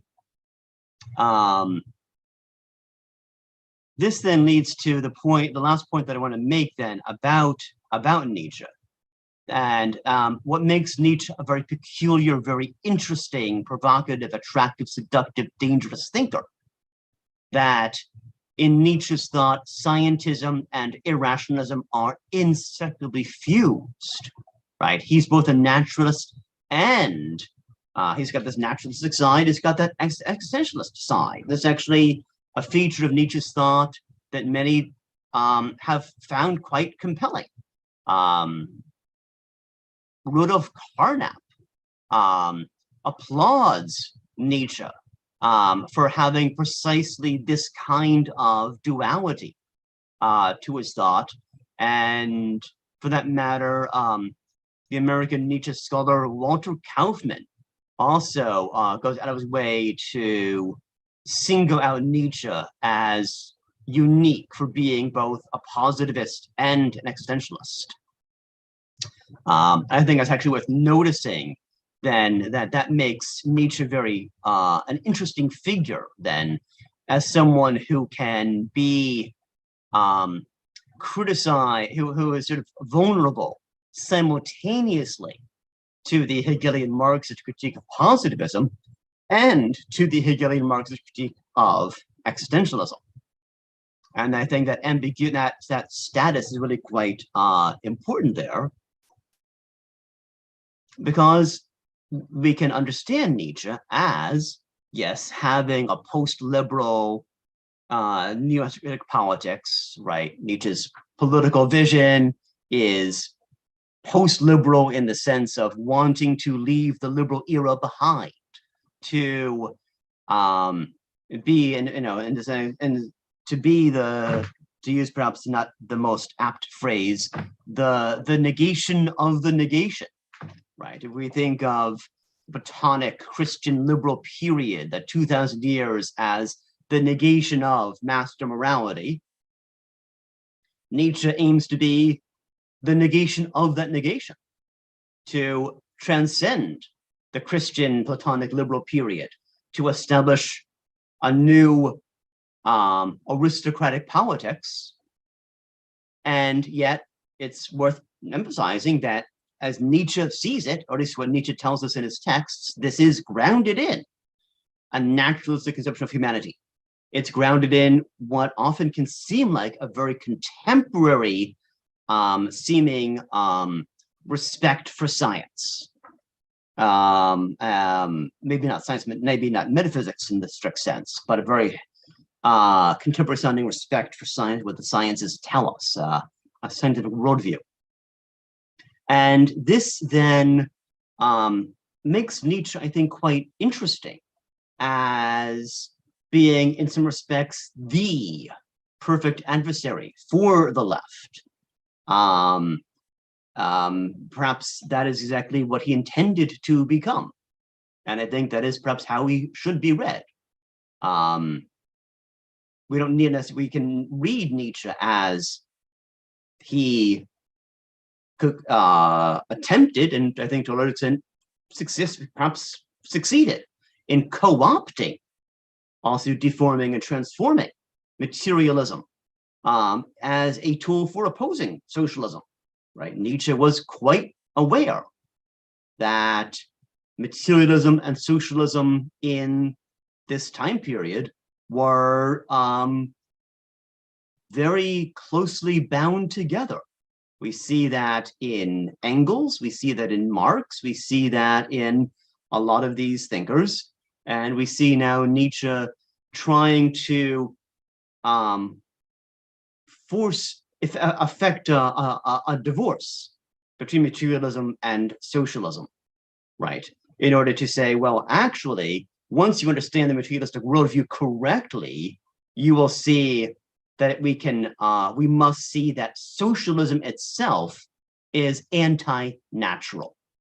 It's anti-life. It's opposed to truths about human biology, about biology as such, because it's opposed to the truth that is will to power. And I think this is a peculiar status of Nietzsche that makes Nietzsche historically very attractive to figures of the right. I think it makes Nietzsche very attractive to the faux biology of the alt-right today. And I think it's an aspect of Nietzsche's thought that must be carefully considered and not simply assimilate him to other irrationalists who simply could not care less about natural science. Okay, that's all I've prepared. So I'm perfectly happy to turn this over to, if there are any slides you'd like me to look at more carefully, I had to go back. Otherwise I can turn the share off. Just a second, I want to make one note. Thank you. Great job, Carl. That's fabulous. Maybe we can turn them off now and then turn them back on when questions may or may not revolve back to them. But great talk, extremely thought-provoking, and want to just encourage everyone to give Carl a little emoji clap. Very nice job, and wonderful background. I wish that we were all hanging out in your living room. Let me start, Carl, with a comment. You and I have talked about this several times now. You are maybe unconvinced with Lukács's category of irrationalism as it relates to Nietzsche. And it seems that, and of course, there have been reviews of Lo Cerdo's Aristocratic Rebel, which have pointed out that he doesn't talk much about the scientific literature that Nietzsche read, nor does he speak too much about how science informed Nietzschean concepts such as will to power. We also know from Lukács that Nietzsche's ontology is understood by Lukács to really generate from political and social commitments. So it's disingenuous, according to Lukács, to conceive of Nietzsche having any sincere relationship to science. So therefore, science, and there's many quotes, actually, if you look back on Aristocratic Rebel and other areas, where Nietzsche does disparage science and says at one point he wants to use Darwinism against Kantianism. And so, whereas I think that analytic Nietzscheans are happy even to deprivilege genealogy and history and politics. Obviously, for them, there is no politics, of course. But even they would de-emphasize genealogy in a way and emphasize that Nietzsche can collaborate with us vis-a-vis scientific discourse. And I want to ask you maybe some of the challenges and responses you've had that you can share with our audience, because our audience is largely composed of Marxists here for the most part. What have been some of the challenges to bringing this new Lukácsian perspective? Because if we look at Lukács, he really is the godfather of the most robust Marxist critique of Nietzsche that we have, in my view. So how might we learn ways to dialogue or communicate with that with analytic philosophers that specialize in Nietzsche? What has worked for you, or maybe what has not worked? Yeah, does that make sense? Yeah. And it makes perfect sense. I mean, so first of all, I can say, first of all, my first response is going to be profoundly disappointing, because my interest in at this point, my interest in Lukács, Lucerdo, and Waite and others is really quite new.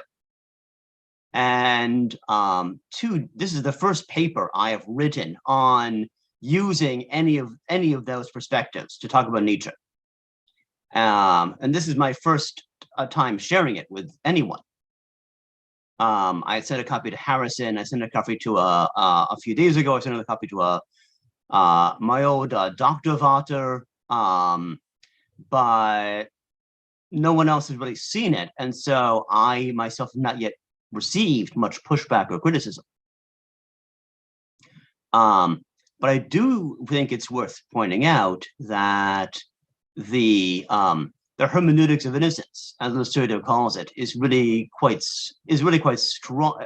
It still remains quite strong. I think that more often the response you're going to see among analytic Nietzsche scholars is not a dismissal of Nietzsche's aristocratic politics, but rather declare that it's not relevant.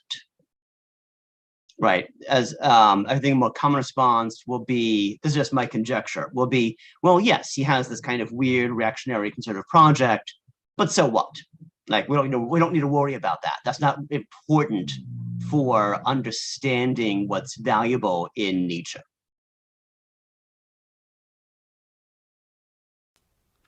Right. Yeah. Whereas, by the way, so let me take that on to finish that up to respond to you, Daniel. So it seems to me that one way of motivating a more serious engagement with analytic Nietzsche scholars would be to show that Nietzsche's socio-political project animates how he uses the natural sciences of his time. Yep. And show that and some people have suggested this. I saw a recent article by Thomas Stern, who's making this kind of argument, and apparently there's some evidence for this, that Nietzsche's reading of the natural sciences of his own time was, shall we say, quite selective. It was thorough. He certainly was not making it up. He certainly did know, the work of German materialists such as Molschat and Büchner. He knew that, but his use of these materials is highly selective. And so perhaps illustrating his socio-political project, his class, his counter socialist class project would be a way of explaining that his naturalism is not as disinterested, perhaps, as Nietzsche scholars have taken it to be. Mm-hmm. Yep. Yeah, I mean, it's a matter for a thinker who invents a notion of perspectivism. There is a sense in which one will reject any proposal that tries to give a centrally coherent account of the core of that thinker. It's the notion of a core is in a way fundamentally opposed to the Nietzschean project. So when Lukács and Lucerdo and other Marxists, and I mean, unfortunately Jeff Waite is not charitable in his reading of Lukács, which is I think unfortunate. But I will stop with my questions, although I have many more, and invite, I think, Tiana, you had something, as well as just encourage others to, raise their hands or chat as they wish. We also have 2 points from the YouTube, but I'll let Tiana go. No, I guess I have 2 questions. One is a very sort of question due to my ignorance, and I think we're all sort of trying to follow the alt-right in our given contexts and countries and wherever. So in your last slide, you were talking about the how Nietzsche co-opts the materialism of his time to fight socialism. And then there was a hint at contemporary alt-right and their for biology. So I was just wondering if you could sort of expand on that in the ways which possibly put Nietzsche also quite relevantly into the story, i.e. do they invoke Nietzsche specifically? Or is it something that could, broadly speaking, be seen as something Nietzschean?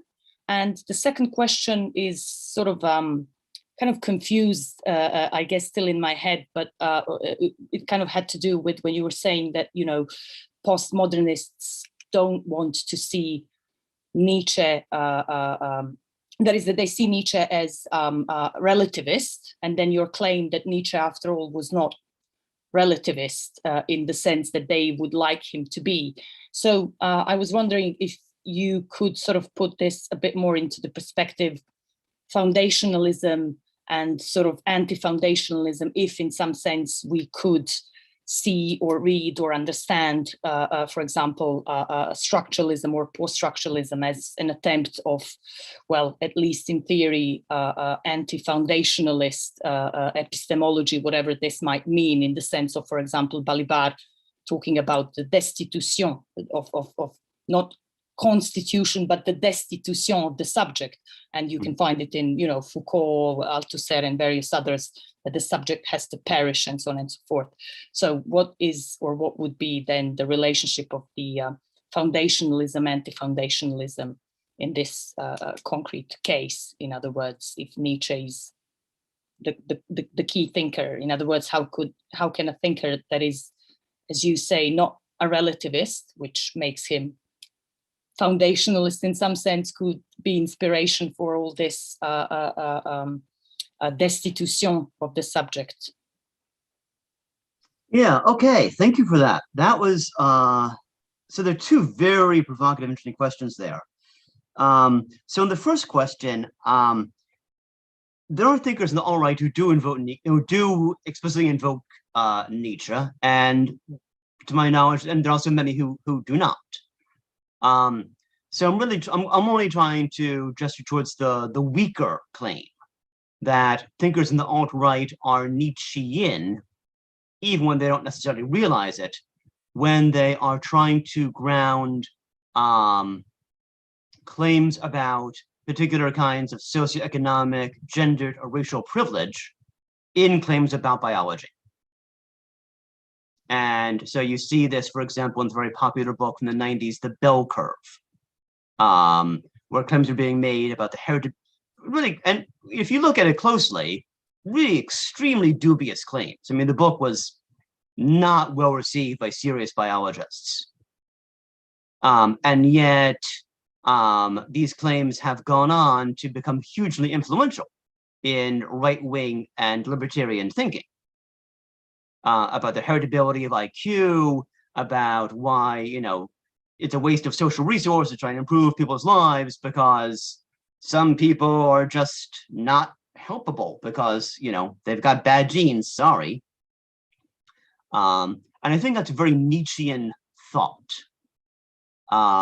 that you simply have your superior types and your inferior types, and you know, the problem is that we have to just we have to make the inferior types stop resenting the superiors and stop the superior types from having pity on their inferiors. All right, so I think that's the kind of connection I had in mind as far as that goes. On the second point, I think that something really quite fascinating happens when philosophers such as Foucault and Derrida and Deleuze are reading Nietzsche against the context of Husserl in particular, but to some extent also Heidegger and Hegel. because Husserl is, I think, in some respects, the last truly great philosopher of trying to take subjectivity as foundational for epistemology and for ontology. And that's a very important project for Husserl, for phenomenology. And I think it's, I think you can read sort of phenomenology as the last great foundationalist enterprise. But then when you read Nietzsche, Nietzsche using the psychology of his own day, demolishes the unity and priority of the subject. And I think it's at that moment, reading Nietzsche as a weapon against the phenomenological, against phenomenology as foundationalist project, that's then what opens up this anti-foundationalist then following project.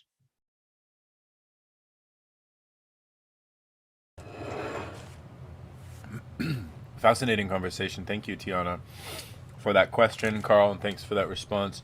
I know Harrison has a question, but first let's go to Matthew Sharp. I want to close 5 minutes early so we can take a bathroom break before our final speaker. So Matt, if you could, please go. Thanks, Carl. That was, yeah, I think your project and your work is really, really fascinating, interesting.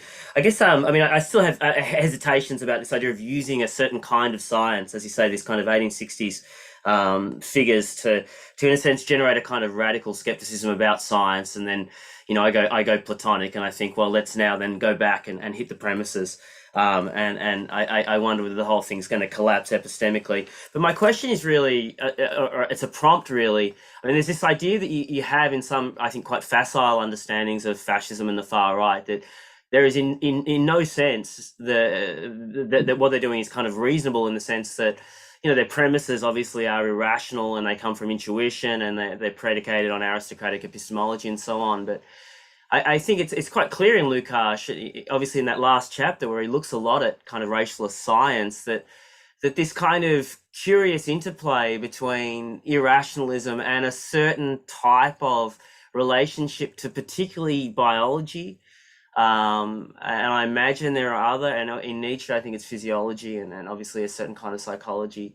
So I guess I'm just wondering, I mean, what are your thoughts on, I guess the larger interplay between, I guess, irrationalism and I think a particular comportment towards the sciences? Because I think it's a mistake, evidently, to sort of say, well, people on the far right are irrationalists. That means they kind of don't engage with the sciences. And evidently, you know, with Nazism, we have one particular model and there are others, and you've mentioned the alt-right. So yeah, it's more just, I guess, a prompt.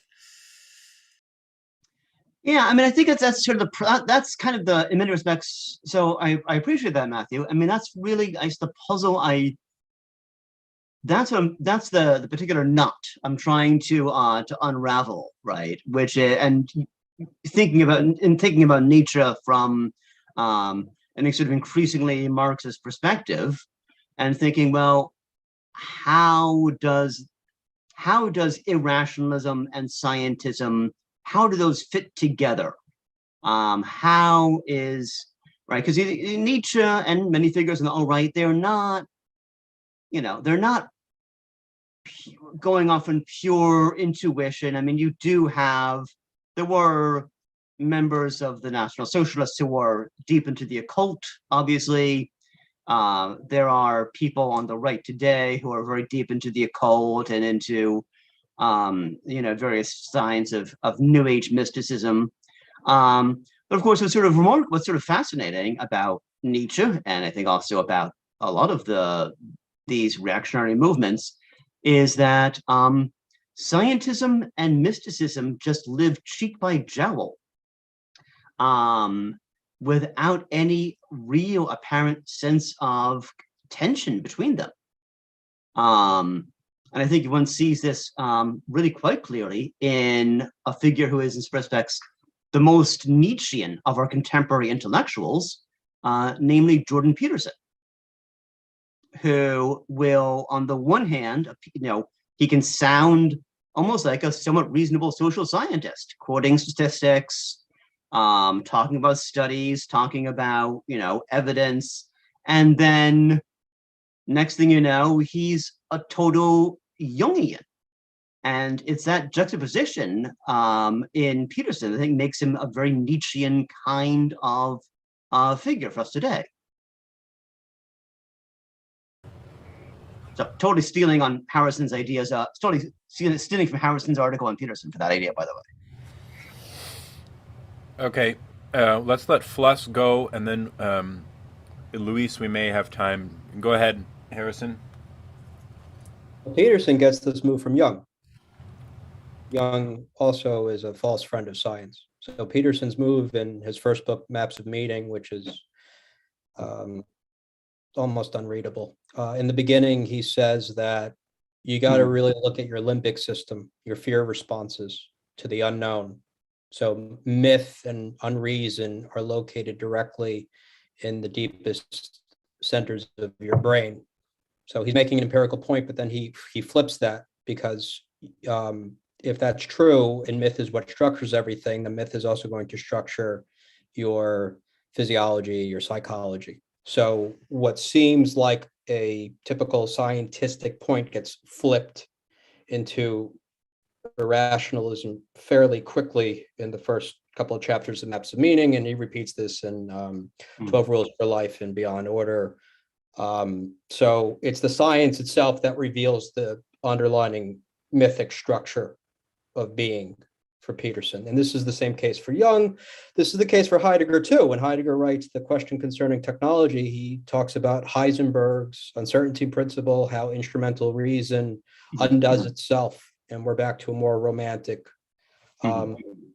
lived experience. But yeah, I think that it's this negative dialectic or pseudo-dialectic between positivism and existentialism that Lukács talks about in the Ontology. What Carl was mentioning in terms of Carnap and Nietzsche, Lukács mentions in terms of Carnap and Heidegger in the Ontology of Social Being book.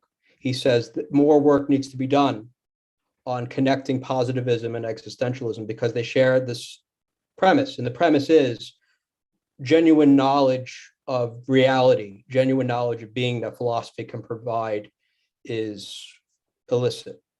Knowledge cannot be provided by philosophy. So that's the shared premise they have, whether it's positivists, pragmatists, existentialists, neo-Thomists, what have you. So I think in terms of illustrating that dynamic, more work needs to be done. Thank you. No, I think you're right. And I think that this, I think that seems right. And I think I think it's actually sort of really, it's some people who know, Carnap, who is well known as this great, scientific, logical thinker, is worth pointing out, has this text from what I believe 36, The Overcoming of Metaphysics, the Logical Analysis of Language, which is primarily an attack on Heidegger.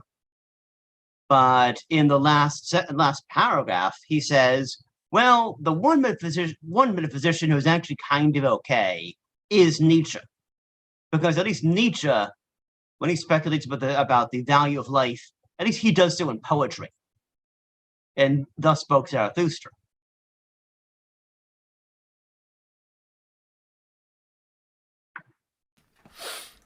Fascinating conversation. Let us do this. So let's quickly get just comments, questions quickly from Luis and Oscar, and then we'll conclude. I don't want to abandon those questions. So Luis, go ahead. So yeah, I was not sure about how Nietzsche is not an intuitionist, because then how are we understanding the will to power? Is this a difference between intuition and instinct? Or then what do we mean by this instinct?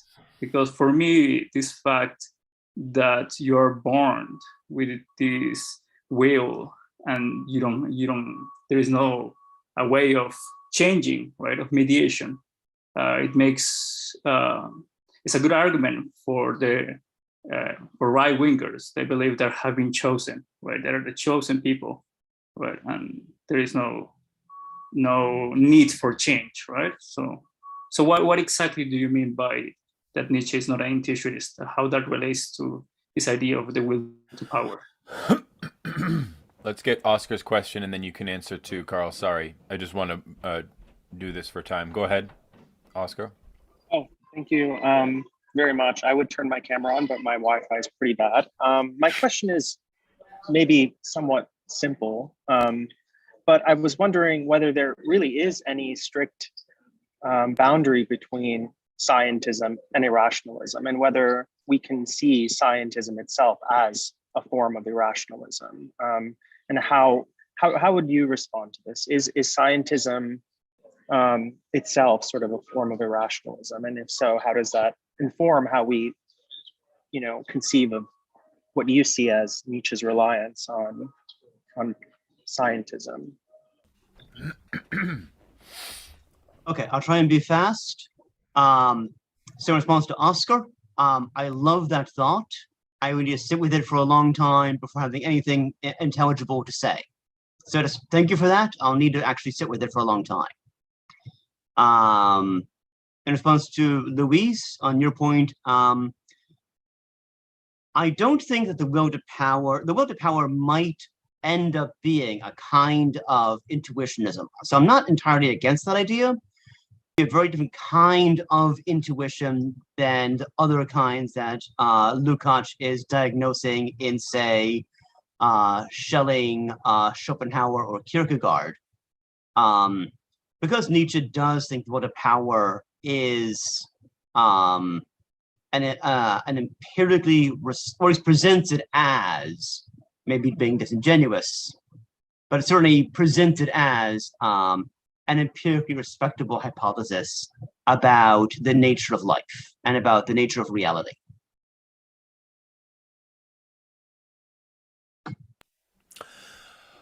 All right. Thank you, Carl Sachs. Great job.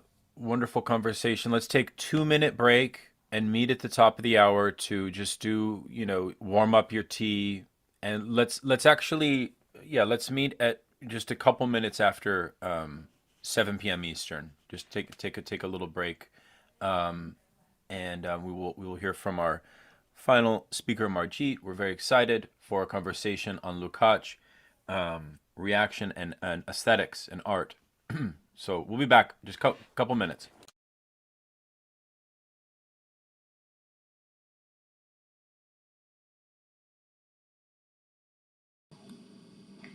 Hello.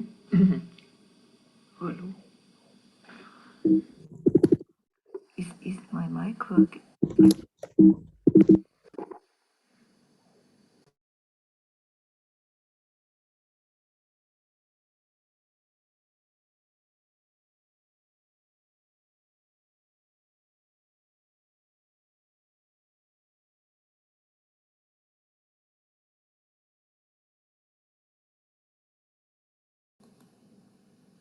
Hello, Daniel. This is Margit. Hi, Margit. How are you? I'm okay. I'm just okay. I just wanted to try out whether my mic works. Yeah, you sound good. You sound really good. Yeah. Okay. Okay. I'm Okay. just My gonna. Wi-Fi. Yeah. Is it good? You have a good connection? No, I don't have a very good connection. It keeps reminding me that it's very low. So hope it will last. Yeah, it's probably a smart idea to keep your camera off, just if you have a bad connection. So. Yeah, it went off on its own now, so it seems it's sort of. Well, you sound really good. So just give us a couple minutes, and I'll introduce you. Okay.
Okay. Hi everyone. Let us begin with our final talk. Margie, I'm just going to mute you while I briefly introduce you very quickly. Yes, our final speaker tonight is Margit Kovács at Delhi University, and she is a specialist in Hungarian language, has Hungarian roots, and has an incredibly clear grasp on Lukács's work. So I think we're in for a real treat tonight to hear from her, and we're very honored that you had a chance to join us. It's a wonderful way to conclude our first day to hear from you. So why don't you try with your video on, and if you have any connection problems, then you can turn it off. And you'll have to, there you go. Yeah, yes, I have connection problems. I keep getting messages that the Wi-Fi is very low, so I apologize in case things go wrong. Then I'll switch to my mobile or do something, try to resolve the situation. So I also have a PowerPoint, which I'm going to open now.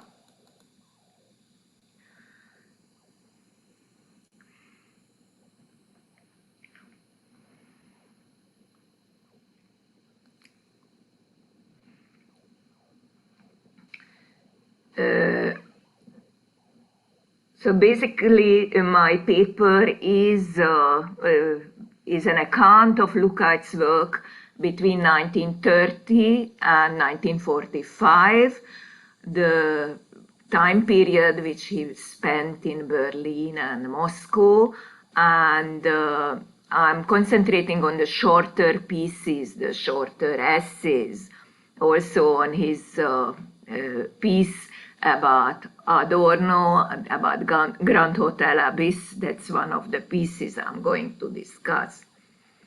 So in his biographical interview, Record of a Life, that was made by his Hungarian translator,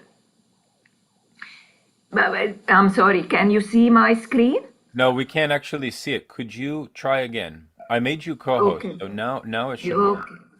Okay, sorry.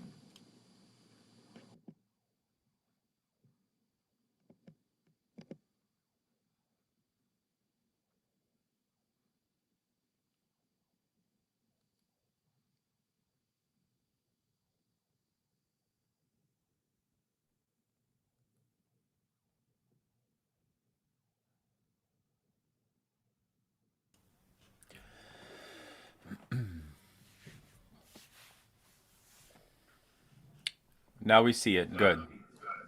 Thank you.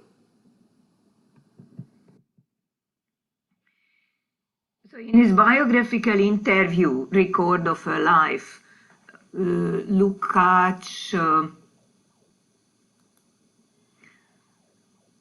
that was made by his Hungarian translator István Őrsi and was published in the New Left Review, Lukács speaks about the historical conditions under which the Destruction of Reason was written. He speaks about the manuscript that was written during the war. He also speaks about the work he was doing in the Philosophical Institute in Moscow and at the journal Literatury Critic, and his arrest by the KGB and his incarceration for 2 months.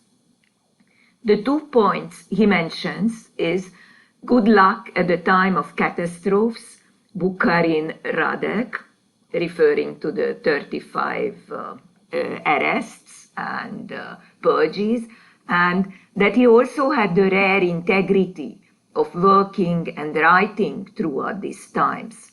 The tremendous body of work produced in this period shows that there was intense intellectual life and debate in Berlin and in the Institute of Philosophy.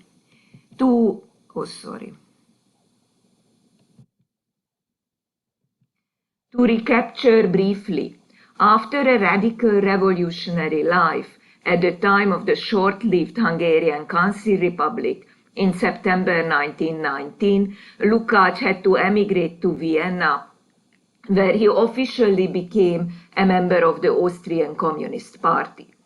The essays of history and class consciousness were written here. Between 1930 and 45, Lukács lived in Berlin and became a member of the German Communist Party. And after Hitler became the Chancellor, he returned to Moscow in early spring 1933. This is the period when he completed young Hegel and studies in European realism, and wrote a number of reviews and critical pieces preparing the theoretical ground for Goethe and his age, The Destruction of Reason and the historical novel. My presentation deals with his critical pieces, and it's directed to the question which he touches in The Destruction of Reason. World War II started on the 1st of September by the German invasion of Poland, and a significant turning point was the invasion of the Soviet Union on the 22nd June 1941. Lukács was arrested in June 1941 and held in jail till August for 2 months.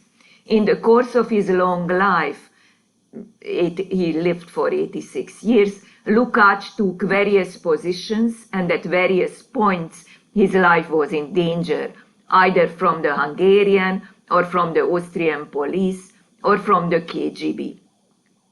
There was a kind of human and political resolve that helped him to keep these events at a distance and go on writing and working in the Philosophical Institute in Moscow.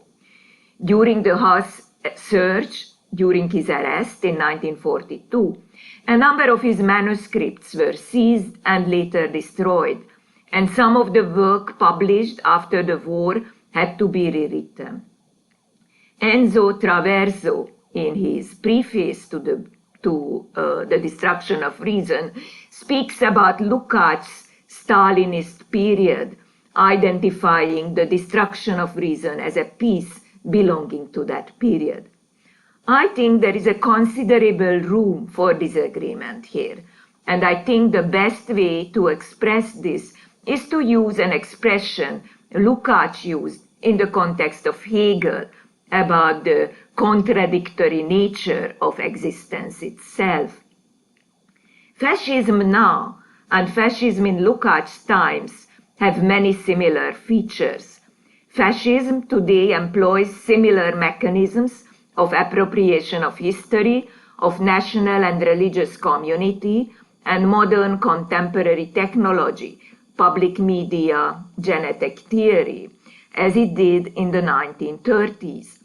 The Bharatiya Janata Party's rule in India is based on a Hindutva corporate alliance and the systematic vilification and victimization of a minority, the Muslims.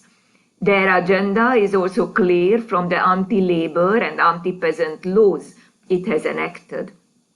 In Hungary, under the Orbán regime, there are a number of signals of danger, especially the way the labor movement functions.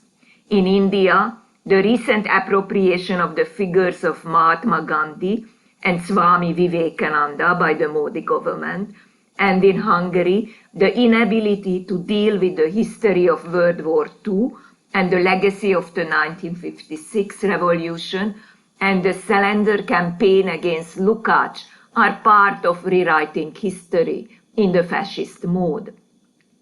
Fascism in India and Hungary, the country I know most closely, evolved mechanisms to win over sections of society, appealing to their ideal of national community and the past, using tradition, history, and literature. This is also why Lukács' work on the fascist appropriation of the intellectual tradition is important. Literature and philosophy always played a complementary role in Lukács' work. In the context of labor and alienation in history and class consciousness, Lukács referred to Schiller's remark on nature as what Lukács calls authentic essence of humanity, man liberated from the mechanizing effects of society. In The Destruction of Reason, Lukács has a number of references to Goethe, Heine, Hemingway, and Mark Twain. Referring to the cohesion of his work, Lukács tells István Őrsi in Record of a Life, "In my case, everything is a continuation of something else. I do not think there are non-organic elements in my development." In the soul and form period, Fichte, Schelling, and Kierkegaard are the protagonists of his work. In The Destruction of Reason, their work is the object of Lukács' polemic, serving as markers of the progress of irrationalism in philosophy, and this was also a sort of self-criticism. In 1929, the illegal Hungarian Communist Party was preparing for its third Congress, and Lukács was given the task to formulate the thesis about the political and economic situation in Hungary and the tasks of the Hungarian Communist Party. This is also called the Bloom thesis because Lukács' underground name was Bloom. In the Bloom thesis that he worked in this 1929 and 1930, Lukács advocated the strategic alliance of peasant and workers, leading to a joint front before the Popular Front, declaration of the Popular Front. He based this program on the experience of Mussolini's takeover. Mussolini availed of the support of the working class. Lukács pursued similar values in his work on his essays and articles as in his work on fascization and philosophy. His books, The Emergence of Fascist Philosophy in Germany, written after the fascist takeover and the burning of the Reichstag, the beginning of the persecution of the communists in 1933, analyzed the intellectual development in Germany between 1848 and 1933, in how Germany has become the center of reactionary philosophy. This was written in 1942. Lukács emphasized that Germany had become the center of fascist ideology for historical and ideological reasons. The historical reasons are the failure of the peasant wars, the 1522 peasant war, the opportunity, when the opportunity was missed to create a unified state and eliminate feudalism, the revolution of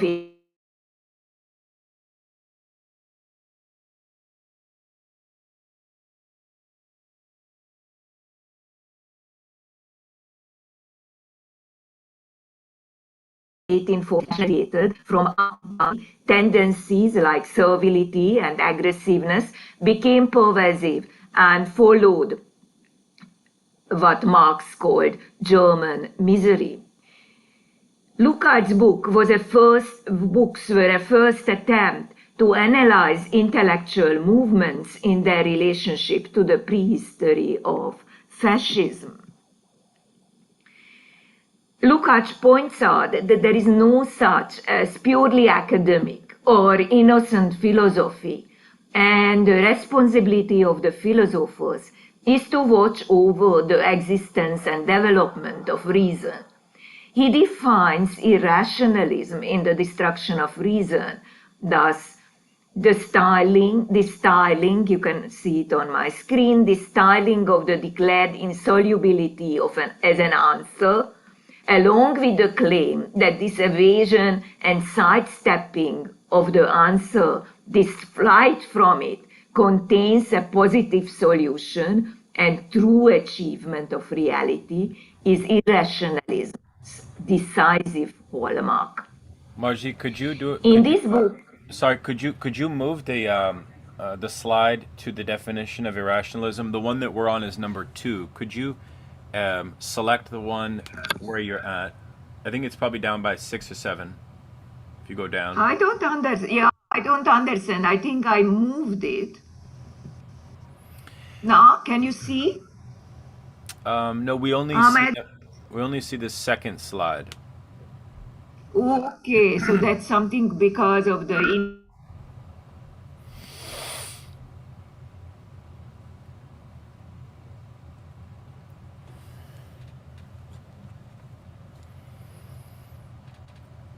internet, because the computer is it is.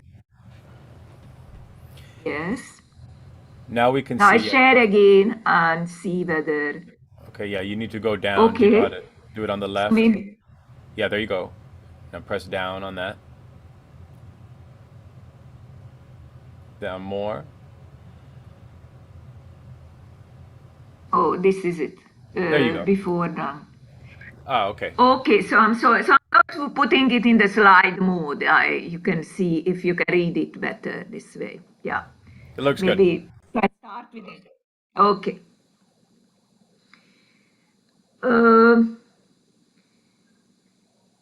So this is his definition of irrationalism, which you see as the second quote on this slide.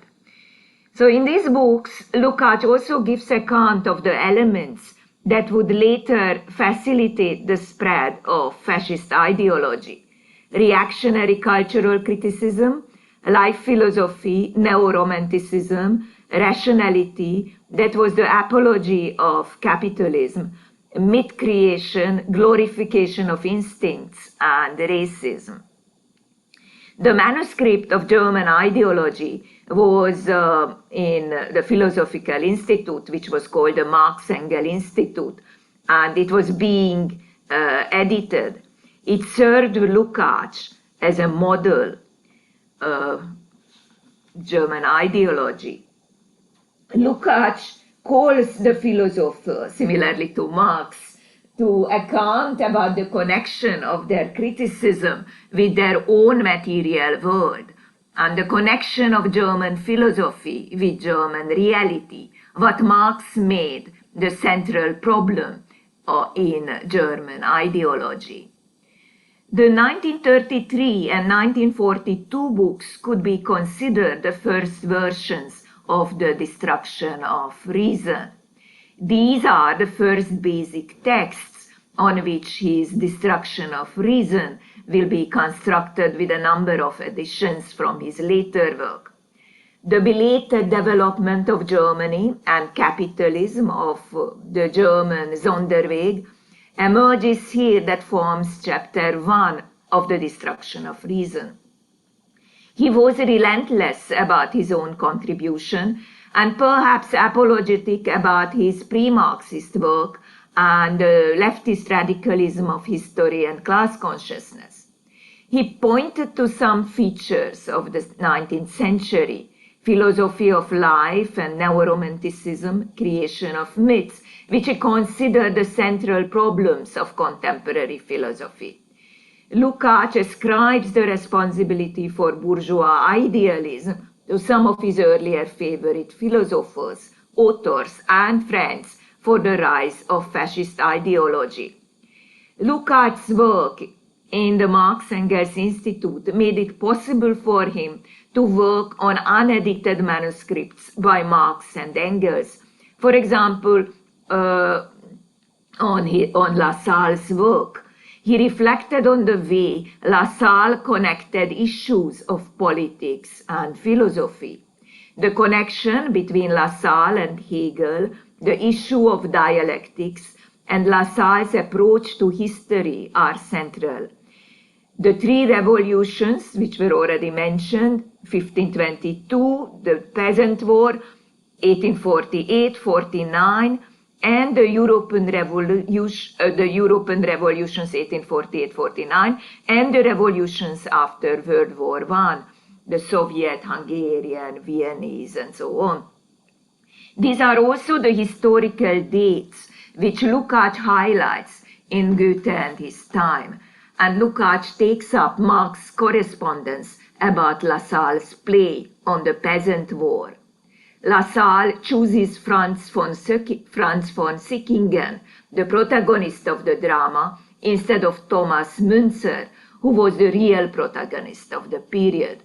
The internal divisions among the liberal bourgeoisie were crucial in 1848, as well as in the revolutions of the 20th century. The connection between politics, literature, and history were important because of the appropriation of Lassalle and Méring's work by the Second International. Lukács emphasized the difference between Marx's and Lassalle's and Méring's work. In the course of discussion on the destruction of reason, Adorno's criticism and Lukács' essay, Grand Hotel Abyss, was mentioned, if you remember. Daniel, in the first seminar, Grand Hotel Abyss, Abgrund, Abgrund in German, is a play on Adorno's middle name, Wiesengrund. It is a reference to him. The Grand Hotel is a metaphorical, symbolical location, a place of comfort and luxury, where all intellectual positions are present at the time of crisis. The essay deals with the role of intellectuals as the crisis deepens. Lukács ascribes the major part of the responsibility to the intellectuals who had created that ideology. Every aesthetic question is transformed into an aesthetic quality, mood, self-criticism, and mythicization of the past. The inability to come to terms with the real situation drives them into various self-defeating positions as despair deepens.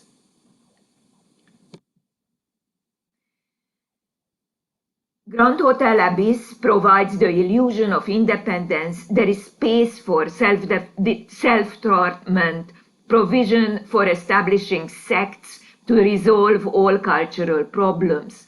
The only requirement is intellectual quality, because problems are dealt with purely at an ideological level. The opposition to culture that would come from works like Robert Musil's Man Without Qualities or Thomas Mann's Magic Mountain can become the ideological self-defense of the bourgeoisie. Lukács publishes a long review about Musil's then newly published novel, A Man Without Qualities, and writes with admiration about the intellectual quality of the novel, but draws the conclusion that it simply destroys all the possible positions of the bourgeoisie. This severe judgment was also self-criticism. After all, he wrote about his favorite authors, the protagonists of his earlier work. Lukács' essay, Grand Hotel Abyss, recounts positions which are familiar from the destruction of reason. Radical utopian plans for various strata of the petty bourgeoisie, unwilling to commit oneself, relativist skepticism that can surface as religious mythology. Both in Hungary and in India, we find many of these characteristics, and especially in India, quasi-state-supported religious mythology are on the rise. On Goethe's death anniversary in 1932, the year before Hitler became the Chancellor, a number of articles were written in Goethe's memory. Lukács took up the articles and responded to them. In the essay Fascicized Goethe, published in 1932, Lukács highlights the fact that the fascist reappropriation of Goethe creates an image of religious Goethe, even though Goethe was known for his pantheism and his animosity towards organized Christianity. Here Lukács pointed out how in Völkische Beobachter, Goethe is portrayed as the humble subject. So you can see the quote, I'm not going to read out. The fascicization of Goethe also meant Goethe's transformation into a nationalist Goethe. For example, Max Wundt characterizes Hermann und Dorothee as a hymn to German life rooted in the soil.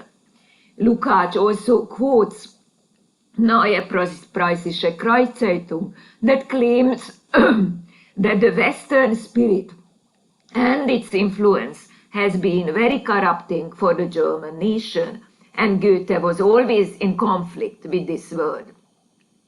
Lukács highlights that even Alfred Rosenberg elevates Goethe to a forerunner of National Socialists, simply because of his liking for the mystical thinker Meister Eckhart. Lukács' response makes it clear that the issue of German heritage and the critical reckoning are at stake, and salvaging its positive values, historical universality, in this context he also thought of Herder, and historical dialectic that he connects to Goethe, Hegel and Herder. Lukács regretted the fact that the liberal press was not able to counter the image of the rightist reception, and even Thomas Mann was only emphasizing Goethe's cosmopolitan sympathies, liking of French and English literature, and others emphasized the pacifist features of Goethe, instead of countering the false image which was created by the National Fascists. Lukács' articles in the Studies of European Realism set up the great tradition of European realists in the novels of realism, novels of Balzac, Tolstoy, Zola, and Gorky. The questions of reflection elaborated by Lukács in the second half of the 30s, when he returned to the Marx Engels Institute in Moscow from Berlin, highlight two central concepts of realism: the type, which connects the general and particular both in character and situations, and the triumph of realism, the objectivity of artistic consciousness, which may be in complete contrast with the novelist's most cherished personal ideology, and here Balzac was his great example. Lukács' work on realism ran parallel to his work on the classical heritage as the true high road of development, as true humanist tradition, in contrast to fascism, to irrationalism. In his articles, Lukács exposed the mechanisms through which fascist Germany attempted to appropriate the German classical heritage, and it is relevant in today's world of rising neo-fascism. Thank you for your attention. Excellent, excellent. Thank you so much, Margit, for that fabulous paper. Really, really helpful biographical and historical context. I really appreciate what you say about the fact that part of the reason that Germany was a hotbed for irrationalism revolves around the failure of the Peasant War. But I believe that Lukács was in favor of Ernst Bloch's book on Thomas Müntzer, which came out later, and maybe changed his mind then about how he reads the Peasant War and its significance. That's one point. I also appreciate your referencing to the Grand Hotel Abyss, because in a way it is saying that Adorno is not... that Adorno remains within what he called the contemplative stance, and that Adorno's philosophy therefore cannot reach praxis and cannot really be qualified as Marxist. So one can see why Adorno would fire back so viciously to such an accusation. And you, I want to open the floor. I mean, I think that a lot of the questions we can pose to Margit around Stalinism, the politics of the time, would be relevant here. So we should use this opportunity to learn more about the context in which Lukács wrote this incredible book. And feel free to use the hand emoji as well.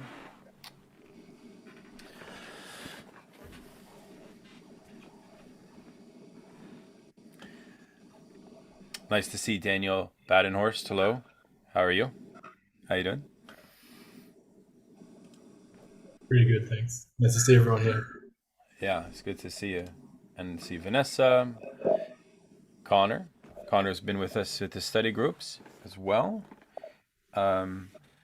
So yes, so maybe I could start, Margit, in asking you how in the contemporary, we had referenced the Orban event. Harrison Fluss mentioned that in relationship to the Lukács archive and library, and the question of neo-fascism. How is that being? How is Lukács's legacy being fought for by the left in Hungary today? Well, I think I'll just give you an immediate response to this. I think the left at the moment is pretty divided and pretty powerless. The Lukács archive as an institution was closed and it was shifted, the papers were shifted to the Hungarian Academy of Sciences, but it seems to be that I don't know how many of you have been to the place, but it seems to be that very pleasant little corner on the bank of the Danube, which you could visit and which had about 2-3 very strongly underpaid co-workers who published these manuscripts. For example, these manuscripts, the 1933 and the 1942 manuscripts on the rise of fascism, and from which we actually find out quite a lot on the origins and the basis of the destruction of reason. So the left is, there are a few people with whom I have some contact, Margit Kovács and Miklós Mesterházy, who are excellent people. Miklós Mesterházy is also an expert on Bloch and published Bloch's work. So I think they are on their own. They would not be able to organize much. It is the Central European University who organized a conference on Lukács, I think year before last. And I think the left, I think the Hungarian Socialist Party doesn't have enough funds to support a separate place for the Lukács archive. So I can't see. There is the journal Eszmélet, which is edited by Tamás Krausz. They publish quite a lot about Lukács and keep in contact with worldwide, leftists worldwide. And another person I could mention who is in the Central European University still, Miklós Tamás Gáspár, who was sort of belonged to the youngest generation of the Lukács school, though originally it's claimed that it's only 4-5 people, and with Agnes Heller in the lead. But I think Miklós Tamás Gáspár, who came over to Hungary from Transylvania at quite a young age, and is also a philosopher. He is one of the major scholars of Lukács. That's what I can. Thank you very much. Carl. So thank you for that. So I have a more sort of general question about Lukács's writings and life. that goes back to this, relates back to this phrase he often uses. Phrase is the Grand Hotel Abyss, right? So he introduces this phrase, if I understand correctly, referring particularly to Schopenhauer in Destruction of Reason, but then later uses the same phrase to say, oh, but that's also true of Adorno as well. And I'm sort of wondering if does anywhere Lukács go in any more depth into this affiliation between Schopenhauer and Adorno? Because naively, I can see how Adorno might be deeply offended at that characterization. Adorno effectively saying, look, I am not the kind of person to lend my opera glasses to soldiers shooting at protesters. Like, I'm not, that's not me. I can see Adorno being very upset by this. I'm wondering if this Schopenhauer-Adorno affiliation gets any more development. Okay.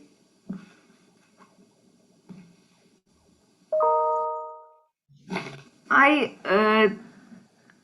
think I can't recall more exactly what Lukács says further about Schopenhauer, but I think Lukács read very carefully Schopenhauer. So I remember seeing his manuscript making detailed notes on Schopenhauer, and one of the work which would have been really worth doing if the Lukács archive existed and there was enough, financial support to that, to have all these notes seen, how he annotated Schopenhauer in his work. I think it would be really fascinating. So I think Schopenhauer was he very carefully read Schopenhauer, and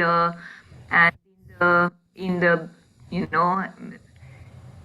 their association in the Sunday Circle, they discussed in great detail Nietzsche's work and Schopenhauer's works. So, but I think he let. I mean, there were other people who were much more fond of these two, especially Béla Balázs.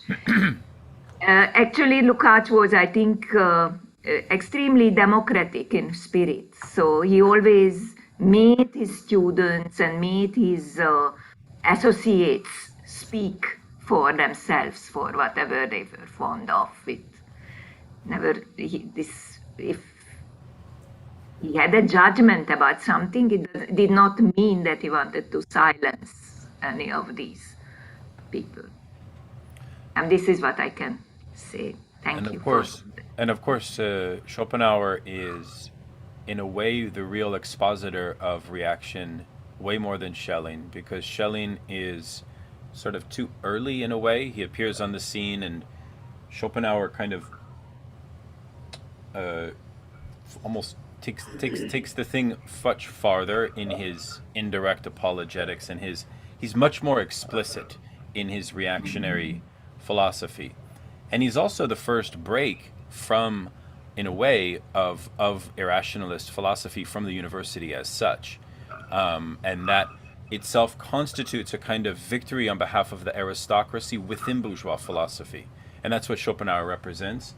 And so, although Schelling has an aristocratic epistemology, Schopenhauer's would be a very forward, a much more transparent version of that aristocratic agenda. And then, of course, Nietzsche would be. That's why Nietzsche is full blown. Like there's no gray matter. It's not a Walter Kaufmann anglicized post World War II postmodern. It's no question that Nietzsche is explicit reactionary. So, but Schopenhauer set the stage for that. Go ahead. If I may add something, there are also parallels between Schopenhauer and Lukács. I mean, I'm speaking about Lukács of the soul and form phase. Schopenhauer's enthusiasm with Buddhism and the uses of various metaphors can also connect with Schopenhauer's enthusiasm for Buddhist philosophy. I mean, he was very very well read into Buddhism. Oscar. That's it. Thank you. Thank you for your talk. It was very illuminating. I wanted to ask a question since we're on the topic of Adorno. Can you hear me, by the way? Yes. Yes, okay. So, of course, in this sort of typical exaggerated form, and in the concluding sections of Negative Dialectics, Adorno claims that all culture, including cultural critique after Auschwitz, is kind of rubbish. He calls it garbage, and sort of says that culture becomes a way, and literature, I guess, is included under culture, becomes a way of covering over the barbarism that characterizes capitalist society and fascism as an outgrowth of capitalist society. But it seems that something very different is perhaps at work in Lukács's approach to the humanistic content of some of the kind of central bourgeois writers like Goethe. And it's not necessarily a posture of defeatism, but rather an attempt to recuperate, if you will, kind of the rational kernel or the emancipatory moment at the heart of these bourgeois writers. And so I was wondering if you could say more about how Lukács's sort of methodological, assumptions or commitments produce a radically different way of approaching literature in the time of, barbarism and fascism than the claim that culture is just kind of bogus and complicit with barbarism altogether.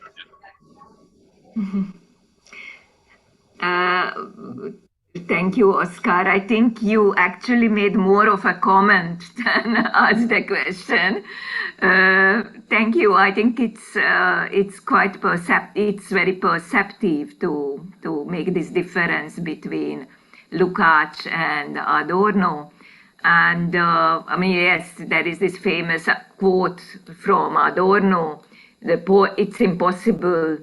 It's barbarian, or it is impossible to write poetry after Auschwitz," and it is really quite a sharp difference from Lukács, who puts this humanitarian tradition, humanist tradition, and he counters, fascism with that. Lukács didn't like to speak about Auschwitz at all, and he didn't. It wasn't the whole issue. Actually, the whole issue, the name Holocaust, and the whole issue of Auschwitz became much more prominent. Actually, in the 70s and 80s, it wasn't a topic of discussion, and I think his brother, for example, died in Auschwitz. He didn't speak about that anywhere, even though his relationship was not too good with his brother. But obviously, this is something which must have been very shattering for him. But this is also one of his abilities, to keep certain personal things at a distance when he discusses important issues and issues which are valid for everybody.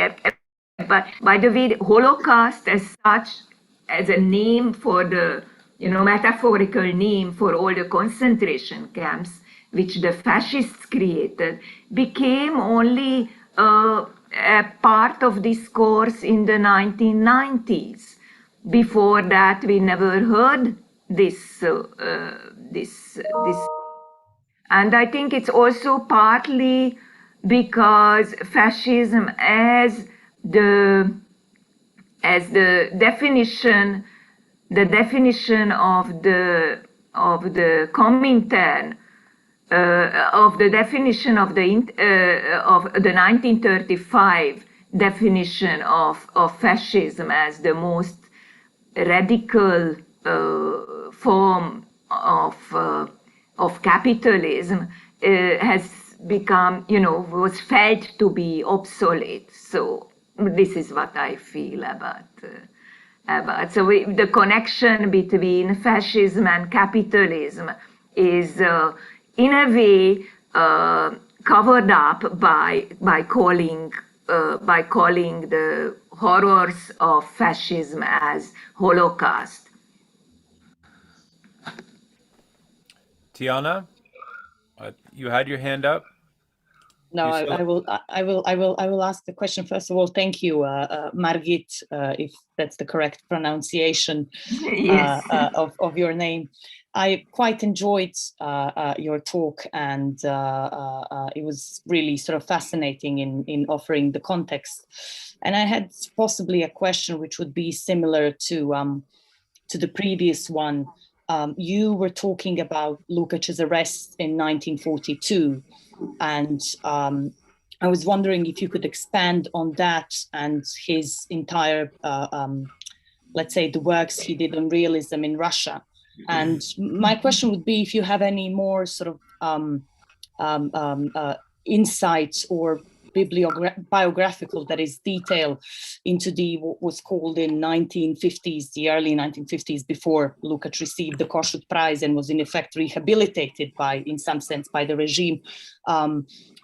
He was also very much condemned, and there was the so-called affair Lukács, precisely because he insisted on the continuity, as it were, of bourgeois literature, because apparently he had said that the Budapest University, that socialism has not given, that his socialist literature has not given its Balzac or Da Vinci. So would you know anything about this particular sort of period? I mean, I know it extends beyond the period that you were talking about, but this concrete sort of affair Lukács and the early 50s, before 1956, obviously.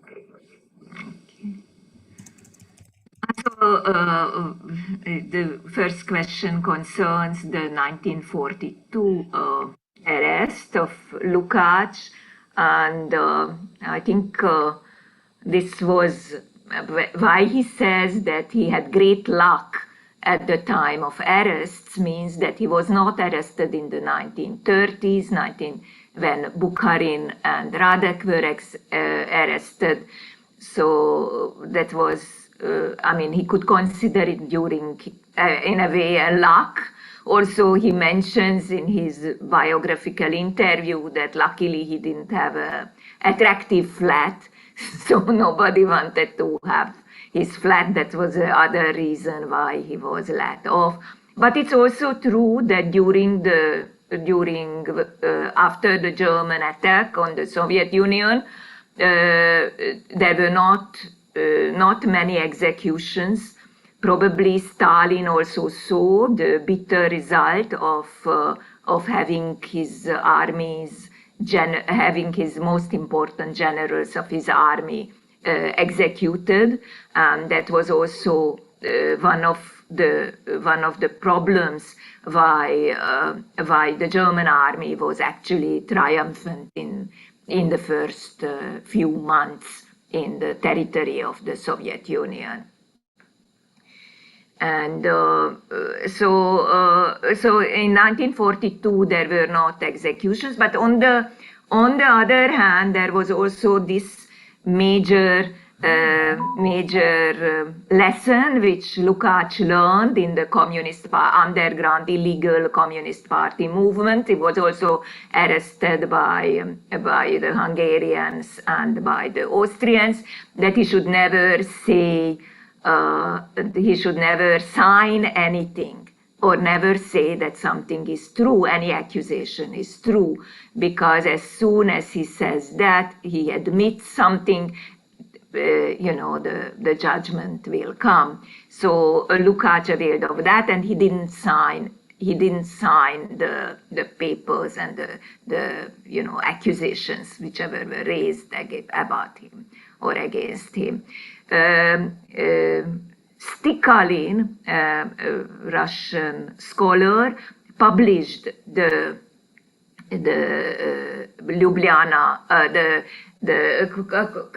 published about a book of the documents of what happened in Ljubljanka, where the KGB building was, and I also read this book, so this is how I know some details about this, and also about the tremendous support which Lukács got from Dimitrov and from other scholars, his wife Gertrude, and also there was always this human support, this human system of support which Lukács always felt around him. And that was also one part how he could have the resolve to work and go on working in the middle of all difficulties. And the other question was about the 1950s and the Lukács debates. So Lukács was he didn't, I mean, probably most of you know the expressionism debate. So Lukács did not accept reportage and Dublin's novel, and he had certain blind spots, and I think it fits into his overall work. And also he raised some issues about some Hungarian authors, classical authors. And that's also one of the reasons why many of the Hungarian literary scholars don't accept Lukács' work as something valid.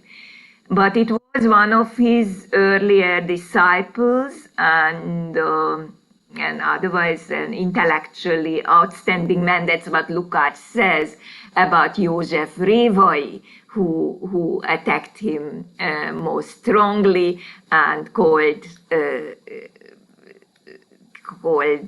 attention to the fact that Lukács is only interested in the 19th century, and no modern writer can be accepted by him. Only, I mean, this very classical, like Thomas Mann. Thomas Mann was one of his, most greatest favorites. And Lukács always felt that Révai, or spoke out about it, that Révai was a careerist and wanted to get wherever he was, he wanted to have the highest position, and it happens also in the Communist Party. Okay. This Thank is you what very much. Oh, sorry, Tiana, do you want to say something quickly? No? Okay.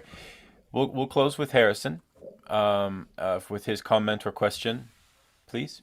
Some comments. That was a great talk, and I appreciated you focusing on the Grand Hotel Abyss essay from the early 1930s. I don't even think that's been translated into English yet. It should be, because it's adorned many a recent study, from Stuart Jeffrey's book, Grand Hotel Abyss, other essays, Grand Hotel Abyss, and they never referenced the essay from 1933.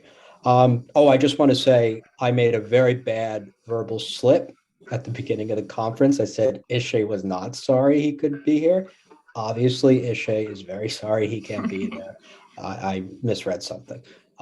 So I want to apologize for that embarrassing faux pas. One thing I want to say about Schopenhauer and Adorno in terms of analogy, it's true, Adorno didn't give opera glasses to Prussian soldiers to shoot rioting workers, but he did call the cops on students during the anti-Vietnam protests, and that could have led to some shooting. Horkheimer also was pro-American in terms of the war effort, and Horkheimer was also a big fan of Schopenhauer in the Decline aphorisms.